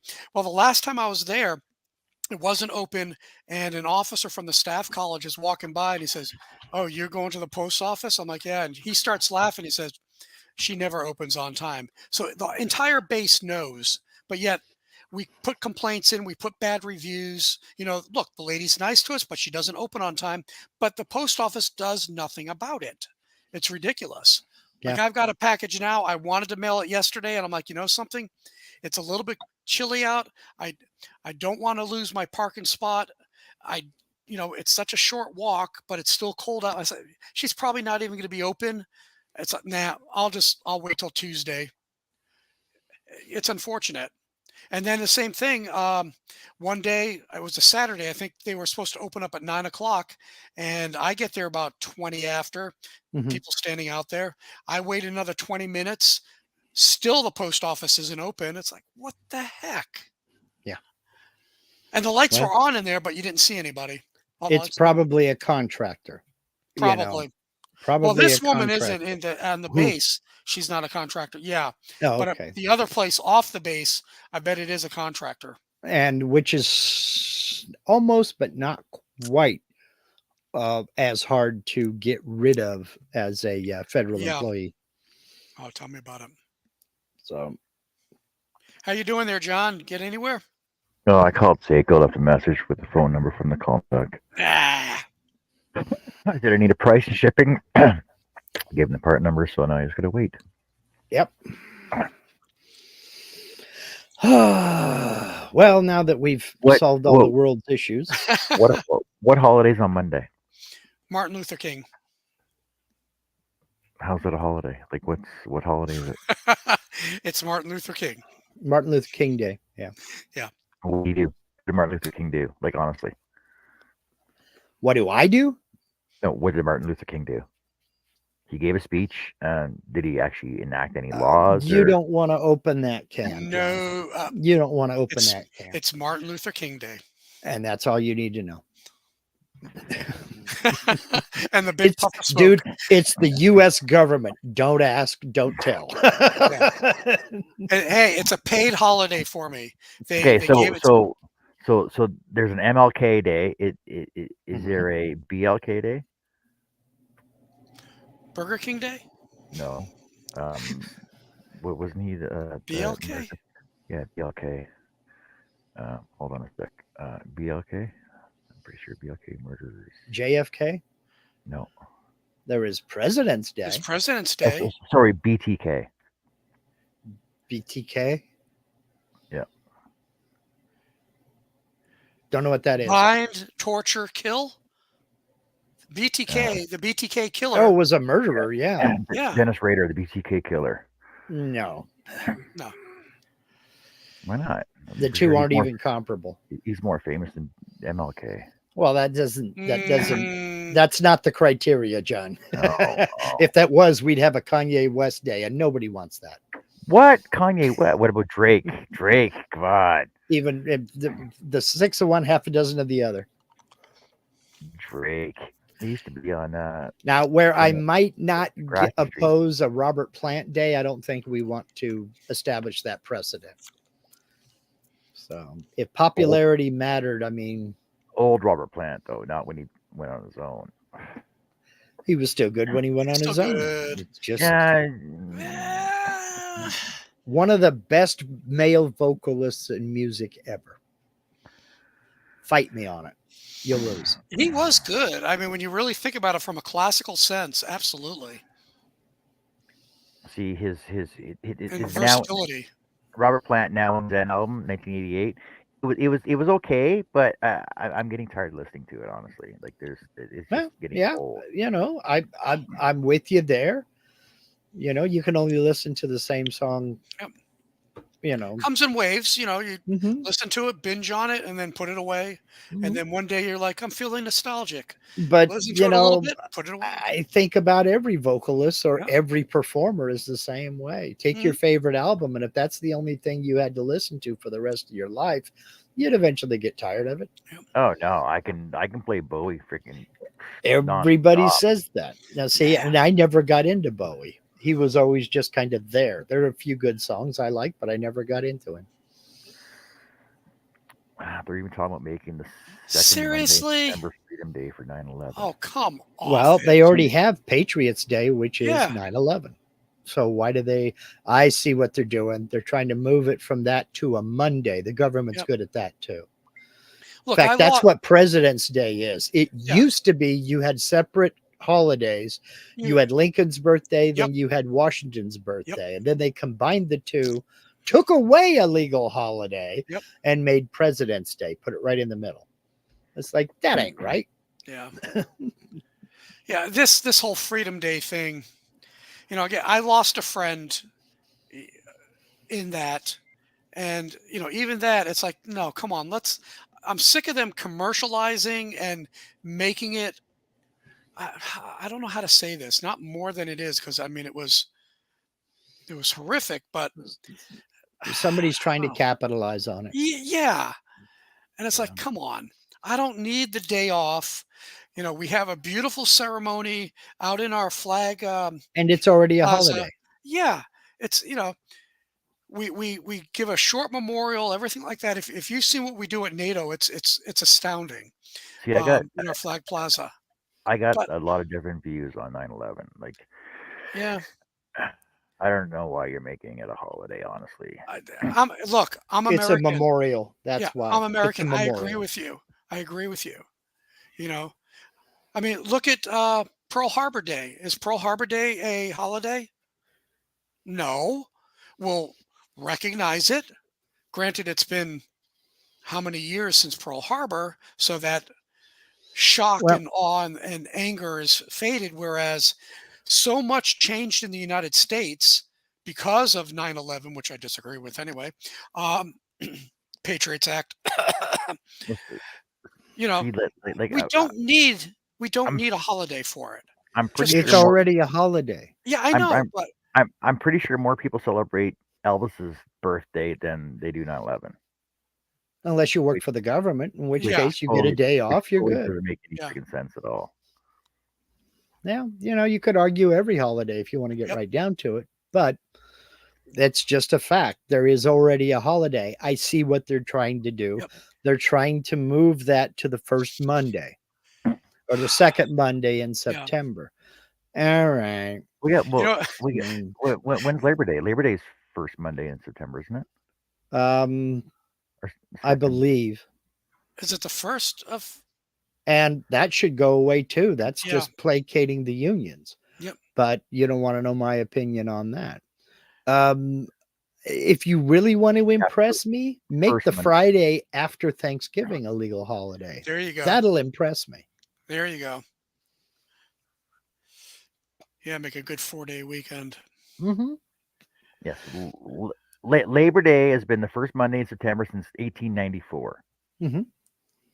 So To placate the labor unions. Yes. were there labor unions in 1894? Yeah. Oh, big time. Oh yeah, They were quite violent as in well. the big cities, especially you're talking Boston, And New in the York, small Chicago. towns. Yeah, And but I in, mean, where talk to you the really Molly heard about it. Maguires, ask the people in the Yeah, coal mines. Oh, yeah. big time. Oh yeah, especially the coal mines. Because they were fighting against the company and what they were doing to the people. The company store. What was the song about the company store? Oh, yeah. Tennessee Ernie Ford, Yeah, 16 there you go. tons. Yeah. That's all that whole story there. But, Yeah. Oh, you so know, that's what Canadian Labor Day. Yeah, but it's funny. It's like I call it, okay, we have dead white guy, dead Italian guy day, Columbus Day. We have all these dead people day, oh, well. dead Savior Day, dead rabbit day. Oh, no, I don't know if the rabbits are dead on Easter. Or actually, then that's celebrating the formerly dead. Oh, well, see, that's Okay, another thing. That's another thing too. Like they still have all these religious holidays that the government observes. Like, yeah, why don't they recognize all the other religious holidays as well yeah.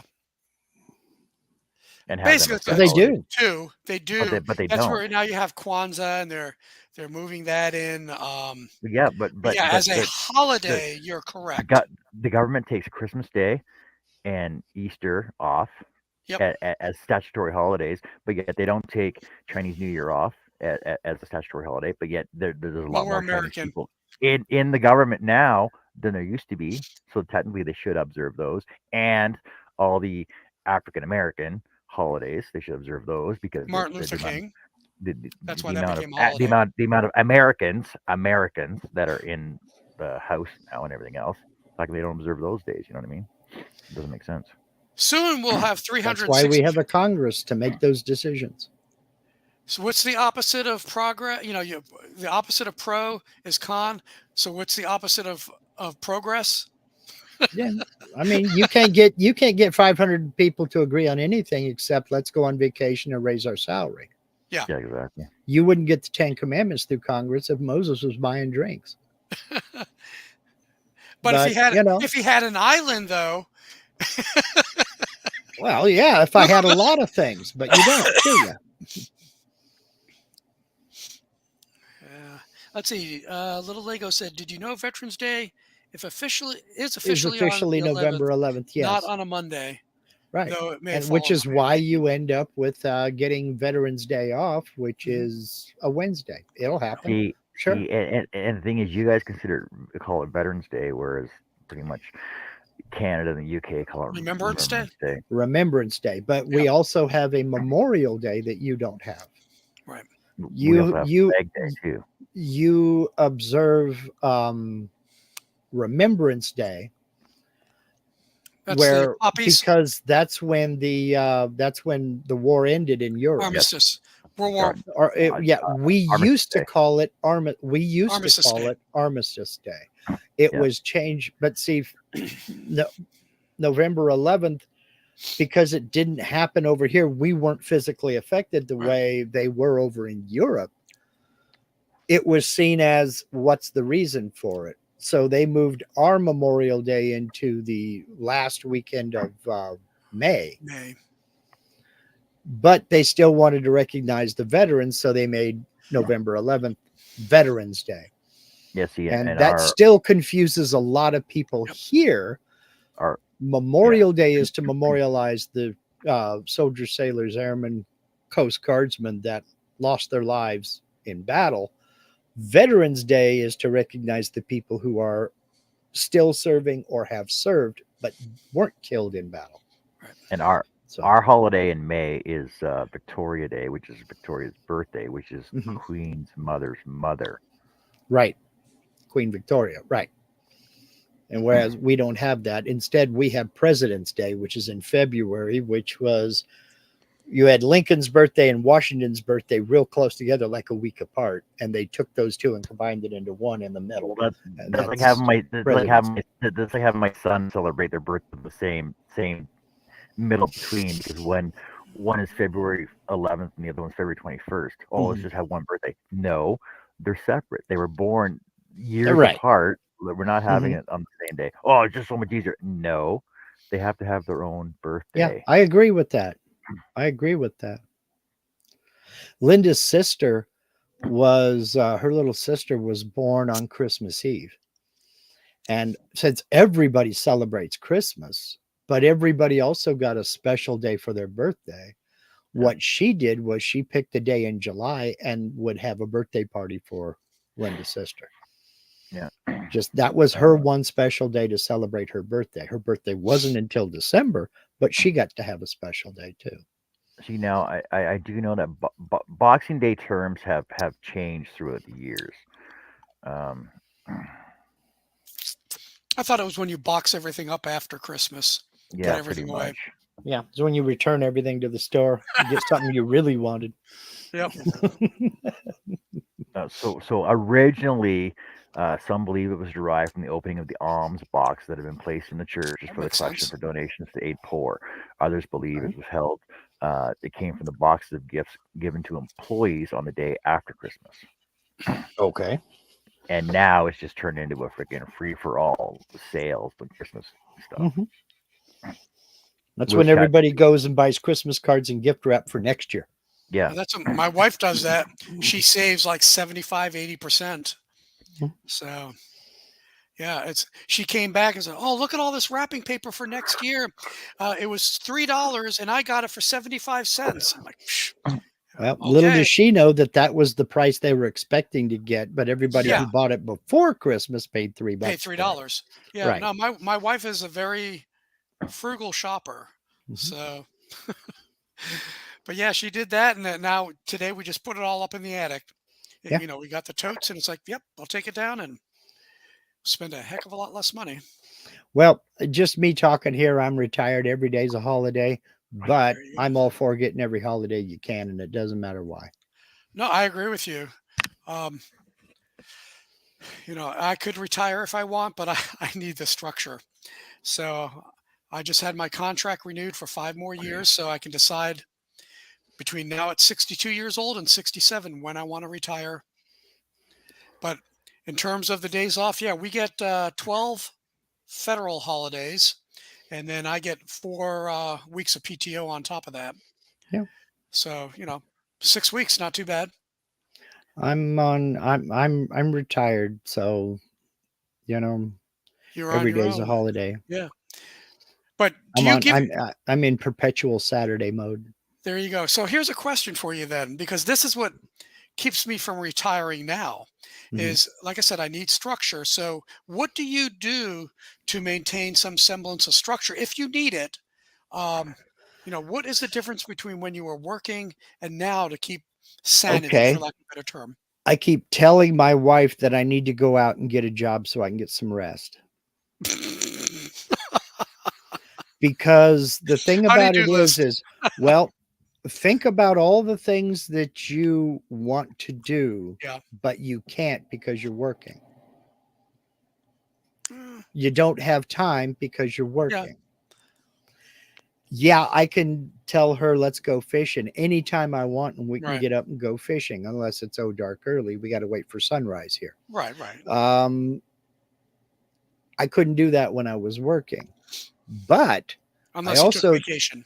I also didn't have time to do the landscaping in the front yard. I Okay. also didn't have time to run over and help my sister-in-law if she needed something. I also didn't have time to go out of town to a couple three different demonstration shows. I'll put it to you this way: every weekend until the second weekend of March, we're busy. Okay. So travel days and just admin days. There are some days where I don't go online at all because I'm just catching up on stuff I need to catch up around here as far as answering emails or sending out emails to other people that I want to work with.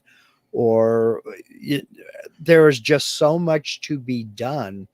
I don't know how I got everything done while I also had a full time job because I haven't added that much to my schedule.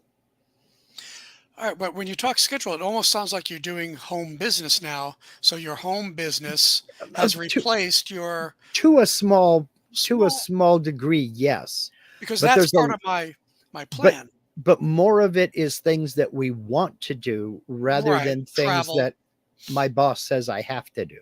Right. Yeah. You know, yeah, travel. I can go to Sacramento. I can take 3 days and go to Sacramento to go to a wood show. You know, or I can jump over to the coast and do whatever it is over there. The main thing is, and the hardest thing to do, is to apportion your time efficiently so that you don't end up with 42 things in progress all at the same time. You know, Yeah. And that's what I say is me needing structure because a lot of times I find either I pack way too much in or then I feel like I'm lazy. it's real easy to pack way too much in, Yeah. and it's real easy to work yourself into burnout. Yep. So basically, I have set myself certain rules. For instance, if I'm outside working on anything, whether it's in my shop, whether I'm filming for a video, Mhm. whether I'm outside digging in the yard, or whatever it is, quitting time is 3 o'clock. That's it. Okay. I'm done. Starting time is when I damn well feel like it. So I may be out at 6:30 in the morning. I may not be out until 9. It Yeah. I'm just usually up depends. by 3. So, So it just depends on how you apportion your time. yeah. But I come in at about 3 o'clock. I get cleaned up, put on a pot of coffee, kind of chill out a little bit. It's dinner time. Then after dinner, Linda and I have our evenings together and things like that. And then bedtime. Then I get up and do it the next morning. Yeah. The only difference is I set the hours of when I want to get up and go do something, and I set the hour that I'm going to stop everything. Right. And the only reason I went with 3 o'clock, sometimes I'll go over that, but not always.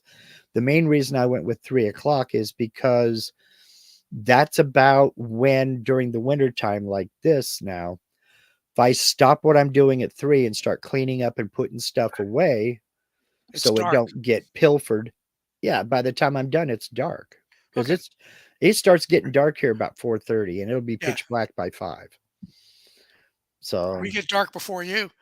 Yeah, well, you're further north than me. No, I'm But also on the East Coast. Bad Yep. joke. Hey, Jeff. yeah, yeah. Bad joke. But it's no, you're not further north than me. But by the same token, in the summertime, it don't get dark till 9 or 9:30. Right. Oh, I missed So, that. you know, but it's all on how you apportion it, and it's not easy. Yeah, it sounds.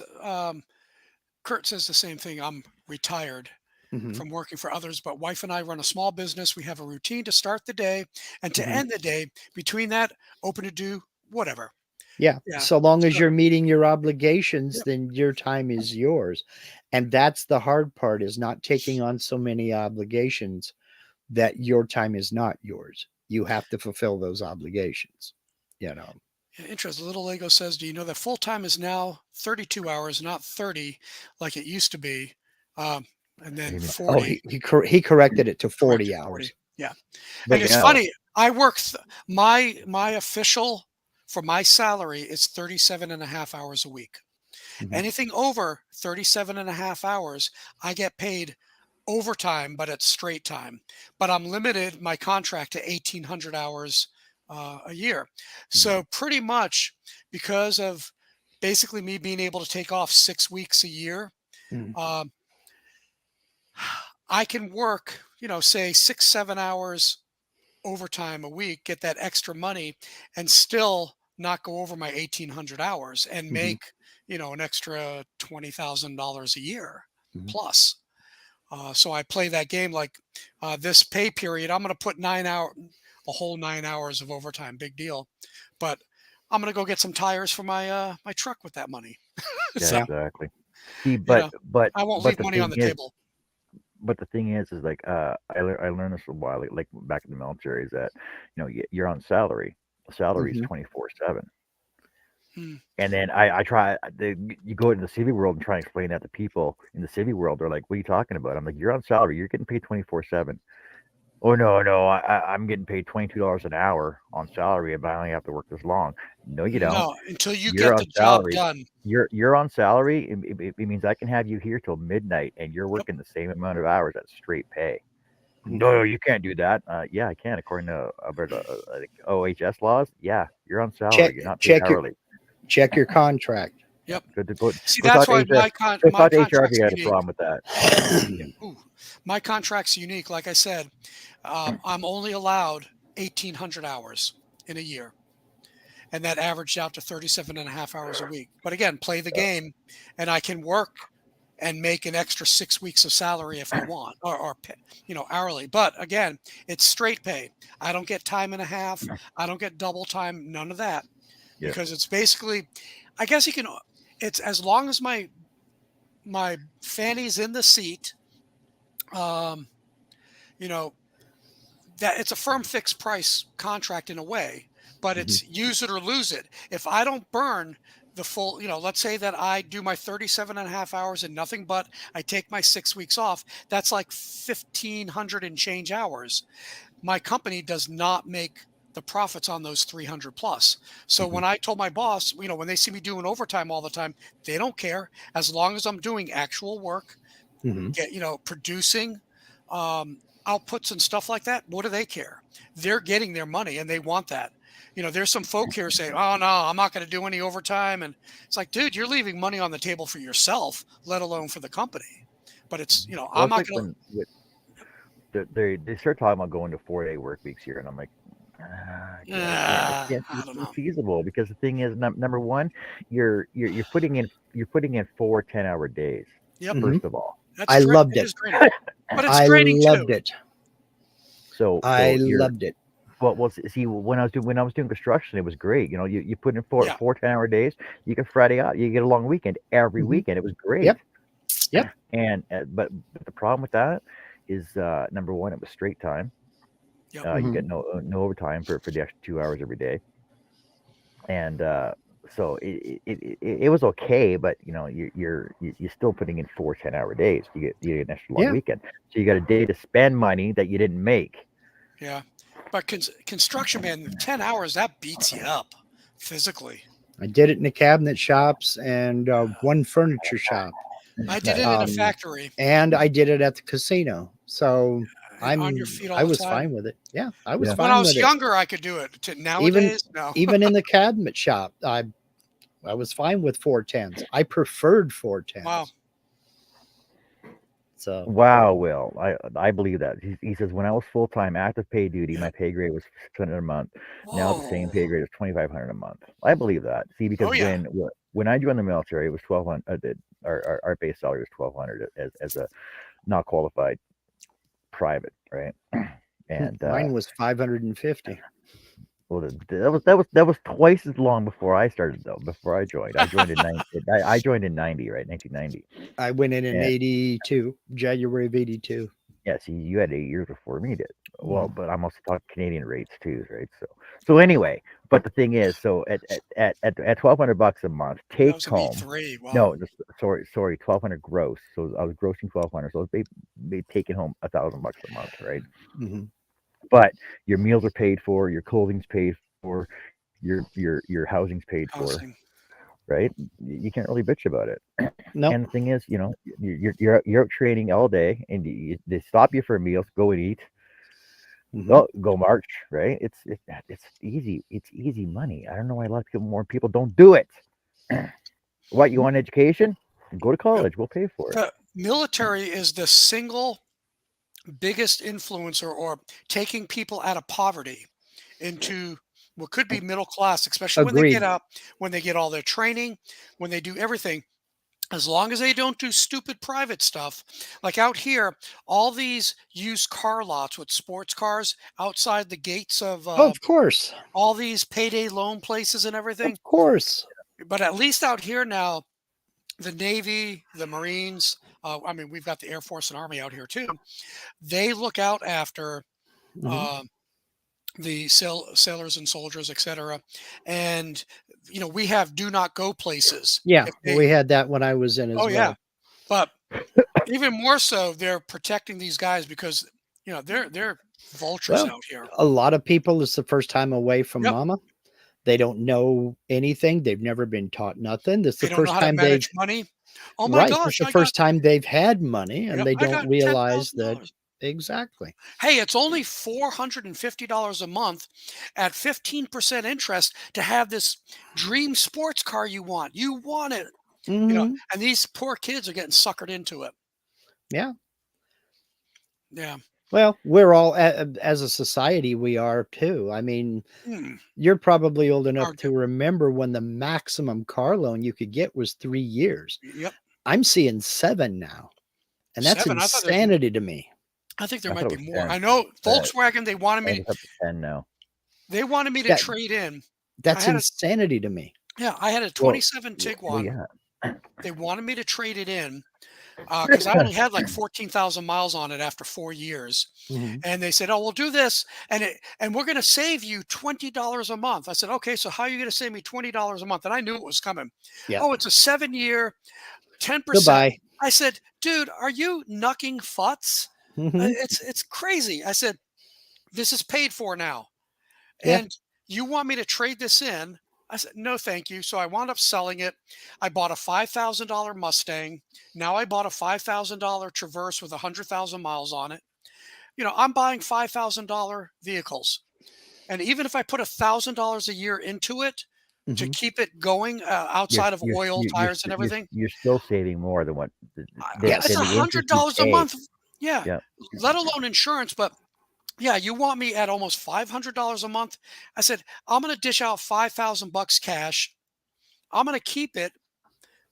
Yeah, Well, but see, that's why you've got people that are making 30,000 a year mhm. driving $70,000 pickups Oh yeah, Well, because they're yeah, stupidity. financing it for Yeah, 10 years. well, That's yep, exactly. crazy to me. stupidity. But the thing is that a lot of this younger generation looks at the bottom dollar, right? Okay, well, I can get $100,000 car, and I'm only got to pay $200 a month for it. Sign me up, man. $200 For a month, look, I can afford that. That's not a big deal. Oh wait, Sounds like a college degree. I'm paying Lord. 10 years. I'm paying 10 years on this thing. That's going to cost me twice as much in interest. Yep. uh-huh. But can I make extra payments? Yeah, you can make as many extra payments on it as you want. but it doesn't go towards the principal. It goes towards your interest. So Right. your No, your interest rate stays it is at 23%, but you're not paying down the principal to lower your interest payments on the Yep. back end of it. there are two things that I insist be written into the contract. Number one, there is no prepayment penalty. Exactly. Number two, any additional payment to include a partial payment will be applied to the principal. Yeah, principal. Yep. Yep. And if they don't sign off on that, I don't sign the contract. Walk. This discussion is over. See, You know, You are not the only car dealer in town. I'll go find one that'll work with me. and the thing is that when I got my computer, that clause is actually in there, so I can make multiple payments and not get Mhm. dinged on it, Right. and the payments go towards the principal, not the interest, which or you which is do actually this. good. You pay off everything but $1. You leave $1, and then you're only paying interest on that $1 if they have Yeah. a pre penalty. I pay But yeah, I everything mean, down as quick as possible. oh yeah, The last vehicle we financed for 5 years and I paid it off in 2. I pay cash for everything, and even my credit cards. My credit cards I pay off twice a month, so they I never Yeah, my carry a credit card balance. company hates me. Yeah, well, the reason is like my Discover card, I get 5% cash back. Well, what that is that's to attract the people who don't pay Mhm. monthly. I mean, they don't pay off their debt monthly, so they're paying 24%. Right. So, me, it's like, within 10, 12 days, that charge is now paid off. Like my wife went food shopping today, put Mhm. it on the charge card because we get 5% cash back. And then next week or the week after, it's gone. Yeah. I pay it off. Yep. And what was the other thing I was saying? Okay, I'm looking at getting a large workshop shed to put in my backyard. So I see all these, pre-built and everything. They'll deliver it, and $7,000, $8,000 or $6,000 or whatever, and they have their cash deal and everything. I'm like, okay, I'll pay $6,000, but they also have, of course, or you can pay across this amount or this amount, and then I added up. I said, okay, they want $150 for 60 months or whatever it is. Yeah, And then when you add it up, it's like you, exactly you what you do said, John. you It's do the math, exactly what you right? said. It's like, wait a second, it's $12,000 that I'm paying back. What Yeah, kind of it's all foolishness is that? it's all interest, but Yeah, you're looking at it. Okay, well, I make this much per month. I can afford this much per month. So right, therefore, but the thing is, you're paying twice the amount for the Yes. original right. item. So your Absolutely. paycheck is only going half as far. Yep. Mhm. And for years, I have been, other than for my house, I have been debt free for the past 20 something years. And Ma- that's, people laugh at me that I buy a $5,000 car. It's like, okay, I'll run it for 5, 6, 7, 8 years, whatever.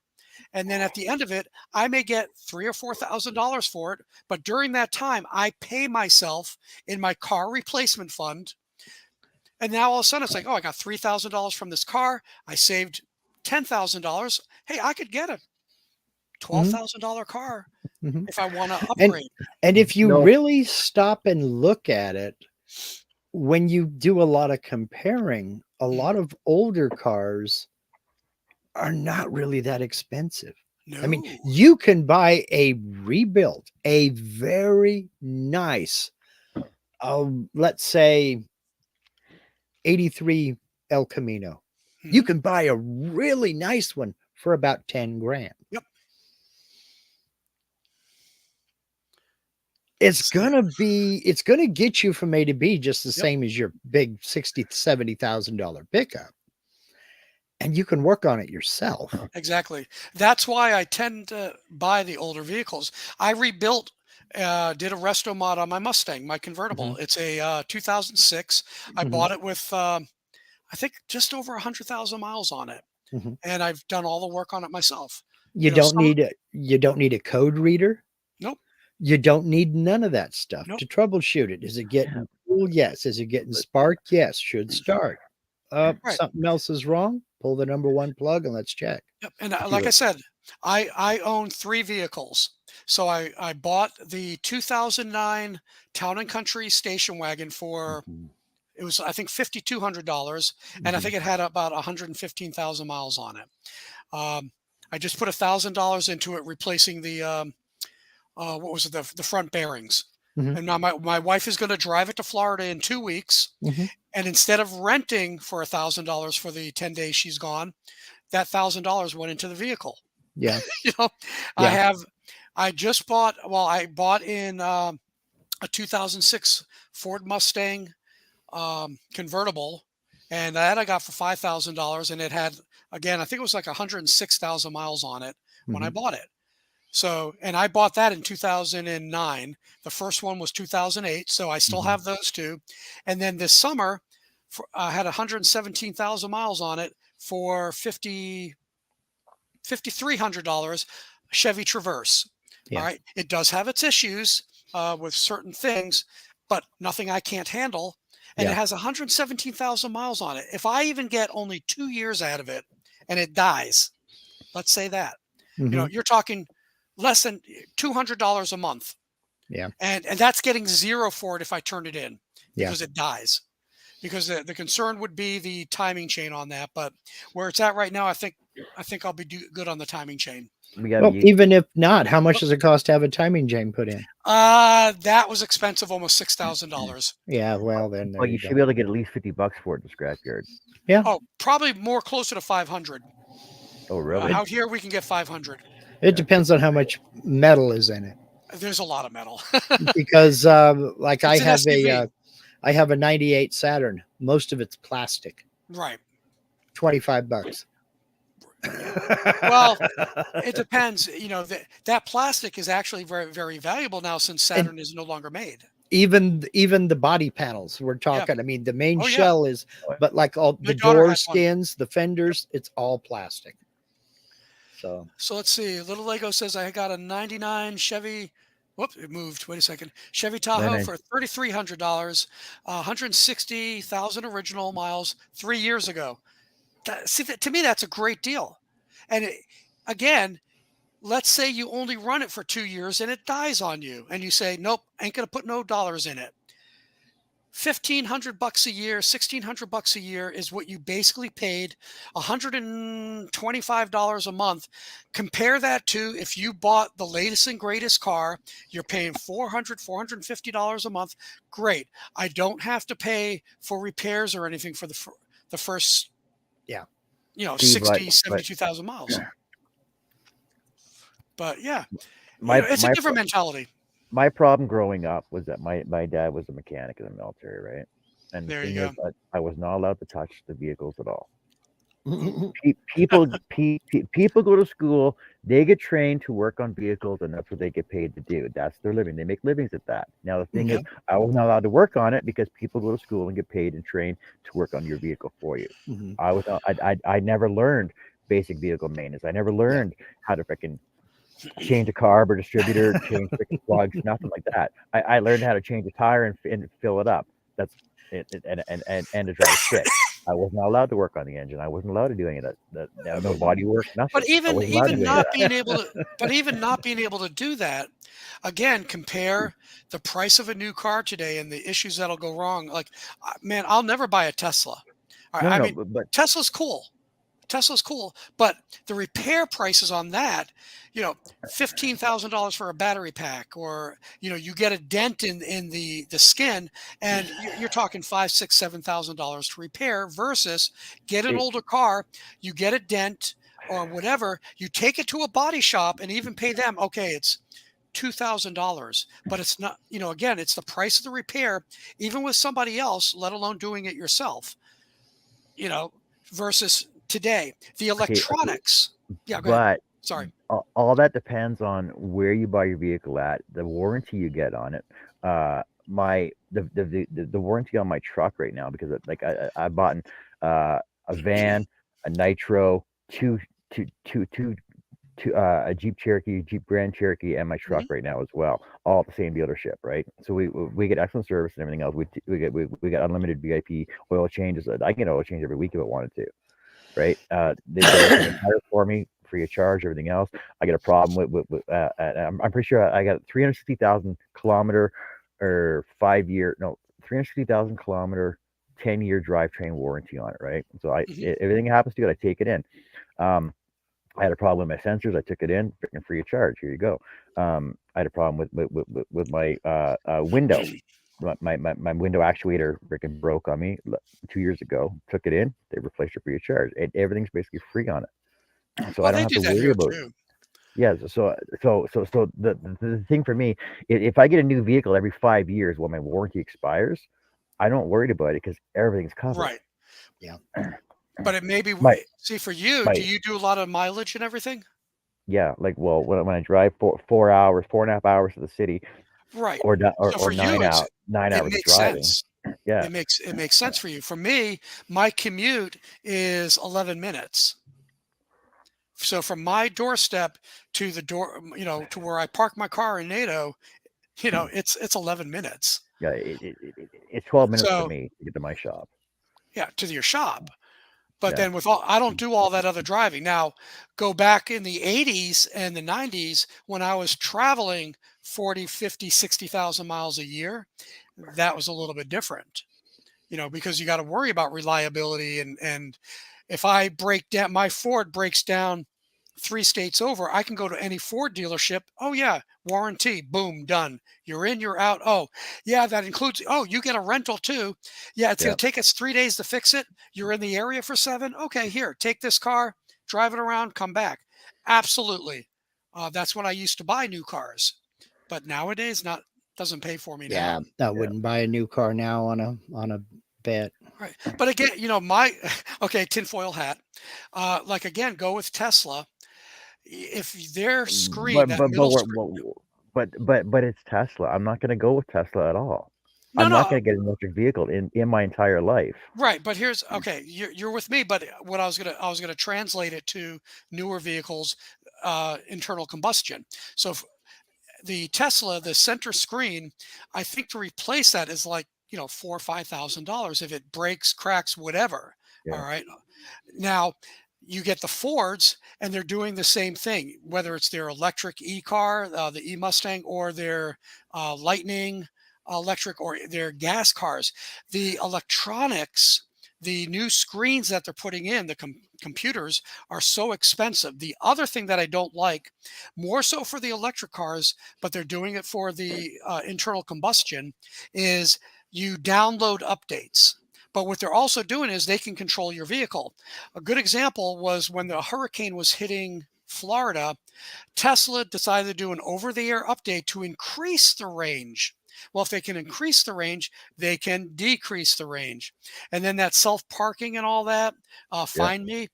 Well, they can also then self repossess, whether it's lack of payment. Oh, you didn't do the taxes, or we didn't like what you posted on Facebook. Whether, again, that's tinfoil hat. Um, and again, just that the parts are getting so much more expensive. For you with warranty, it's great. For me, it doesn't pay. The other issue we have, no more internal combustion engines are going to be sold in Virginia starting, it was either 2030 or 2035. They're following the 2030, 2030 is they're, our date up here. okay, they're following California's rule. So when California passed it, I believe then that they modeled, like with Canada, 2030. We're doing the same thing. So now if I can go out of state and get it without any penalty, which I doubt, they're gonna close the loophole, I'm going to be stuck if I cannot find an old used car getting an electric car sometime after 2030-ish. That'll But change again. I hope but so. the problem with the 2030, 2050 dates on everything going electric is, number one, my work truck is diesel, so Right. it's a crane. You cannot turn that into electric fucking truck. Number one. Nope. Number two, I still need a generator for power. So what are you going to do right off the bat, right? Number three, the grid will not The support. infrastructure. The grid will not support all these electric vehicles. Yep. Yep.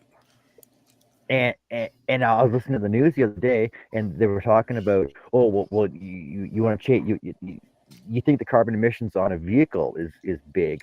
Look at the carbon emissions on your house alone. With the electricity and the gas on your house, it is more carbon, is a bigger carbon footprint than a vehicle.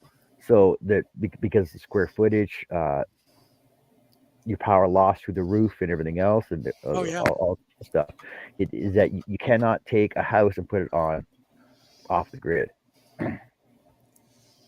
in a multitude of freaking what we have for structure here. It's But the all thing knee is, jerk. but the thing is they're not looking at they're trying to do this in Canada, but yet look at India, China, Hong Kong, Taiwan, like the places that are actually producing more carbon emissions than the entire country of Canada. Yeah. And even though the USA is still really high in terms of cuts, we've cut the most. I mean, we're still one, if not the highest, but we have been cutting the most at the detriment of our grid, our economy. Well, yeah, Um, like we were discussing a couple months ago that the entire population of Canada, like we just oh, reached 4 million. The Now you got more than entire that. 40 million. I The was about to entire say, the entire population of Canada is 40 million people. That's the fucking population of Texas and California combined. That's No, two it's states, you guys. California has more than 40 million people. Yeah, I I was gonna believe say. they're up to Well, 55. well, there you go. You got more population in one state than we do in our entire country. And Oh, how yeah.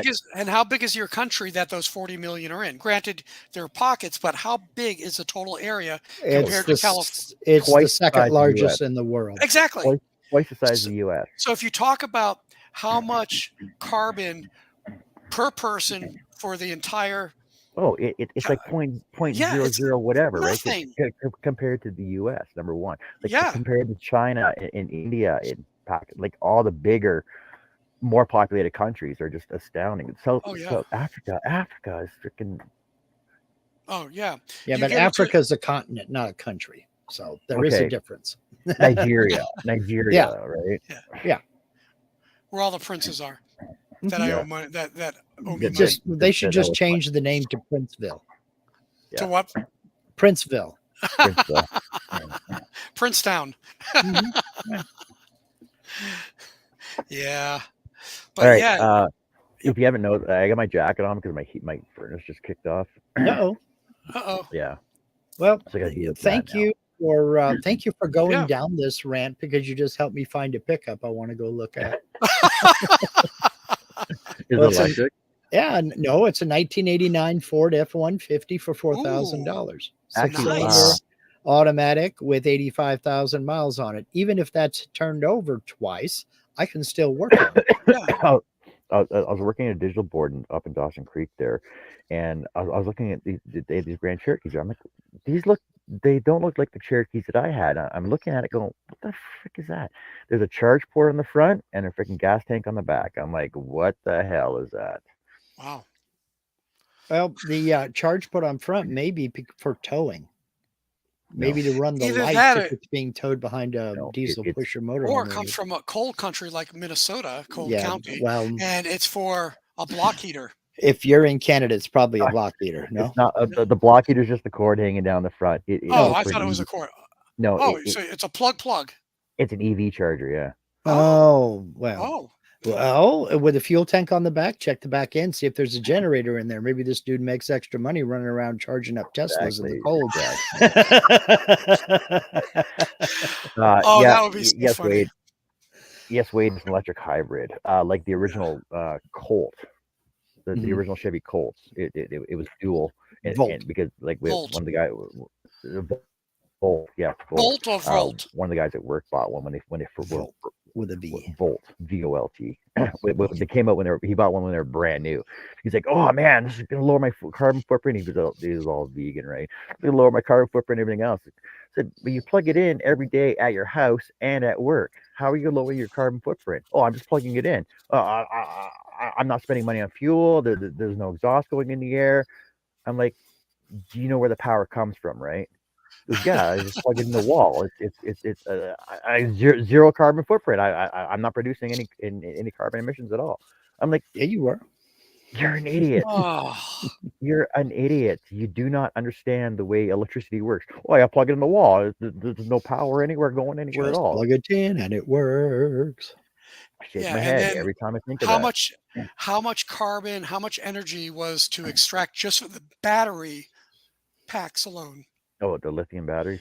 Yeah, and I think what it is, it's like Strip compared mining. Oh no, it's just yeah, compared to an ICE vehicle, I think it's like a 4 or 5 year swappy. So if you want to talk about the energy, the carbon, and all that, ICE is down here, and you have right at the stop, you have the electric. Then yeah, it'll do this, but it's like 4 or 5 years.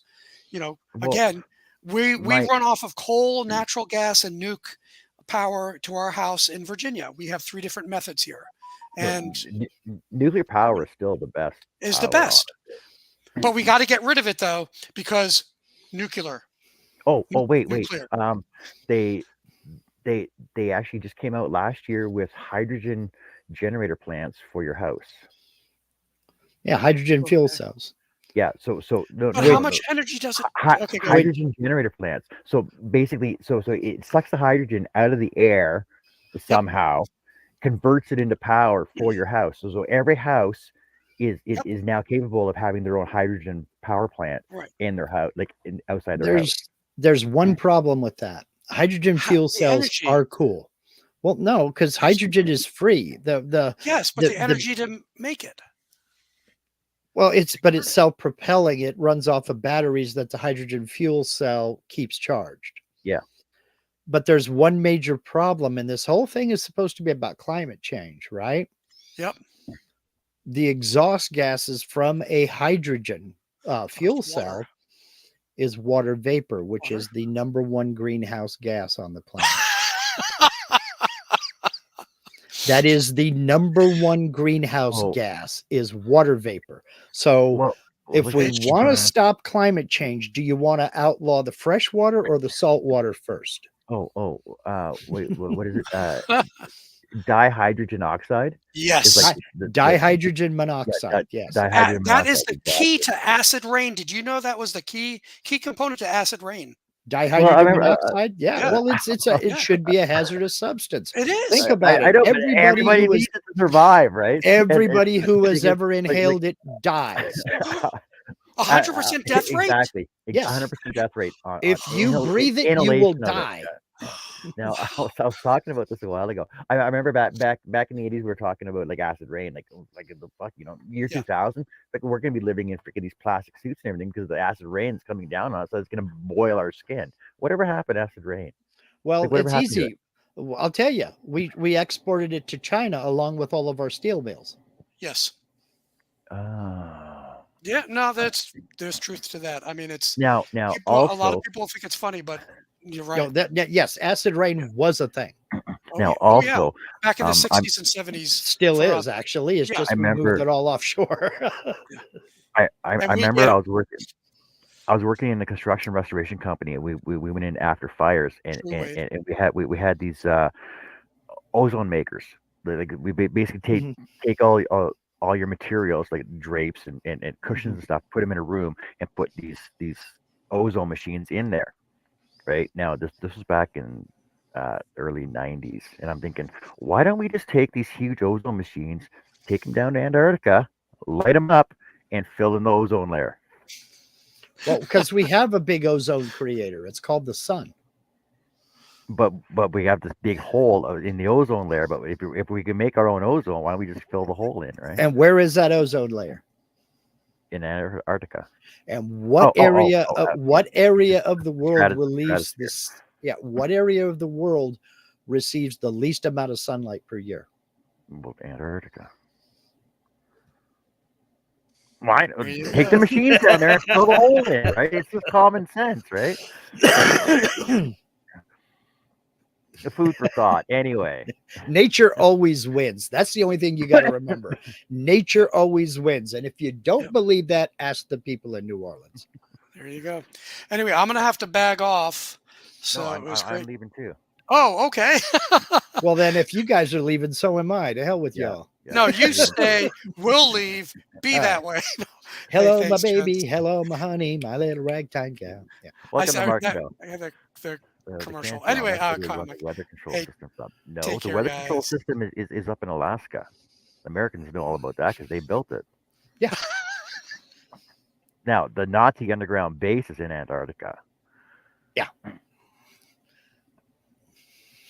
which is still in existence, and that's why nobody can go in that the center of Antarctica is a no-go zone because the Nazis still control that area Yeah. underground. There's an huge underground bunker base in there. Mhm. Have you not read up on that, Mike? I can send you links to it. And I'm pretty, Did, I'm pretty sure that's where the tunnels start that go to all the underground tunnels in the rest of the world. well, that's Because, where they meet. That's like the hub. That's like yeah, the because railroad roundhouse. You know, you yeah, zip in, they spin the thing, and you zip out to go to. yeah, because all the land masses Mhm. are connected with underground tunnels Right. that the aliens made because the ground like going Mhm. through the marble and the granite are all these polished freaking floors Right. that the aliens And it made takes back a team decades to keep those suckers polished. no, they stay polished themselves because of Oh, the that's UFO right. Alien technology. the UFO scrubbers Forgot. that went through them all the time. Forgot about that. Anyway, take care, have fun. We'll see you. I got to try and work this thing out, but I'll be in my shop working on other stuff anyway once I get my furnace up and going again. All right, take care, have fun. See you later. Leaders.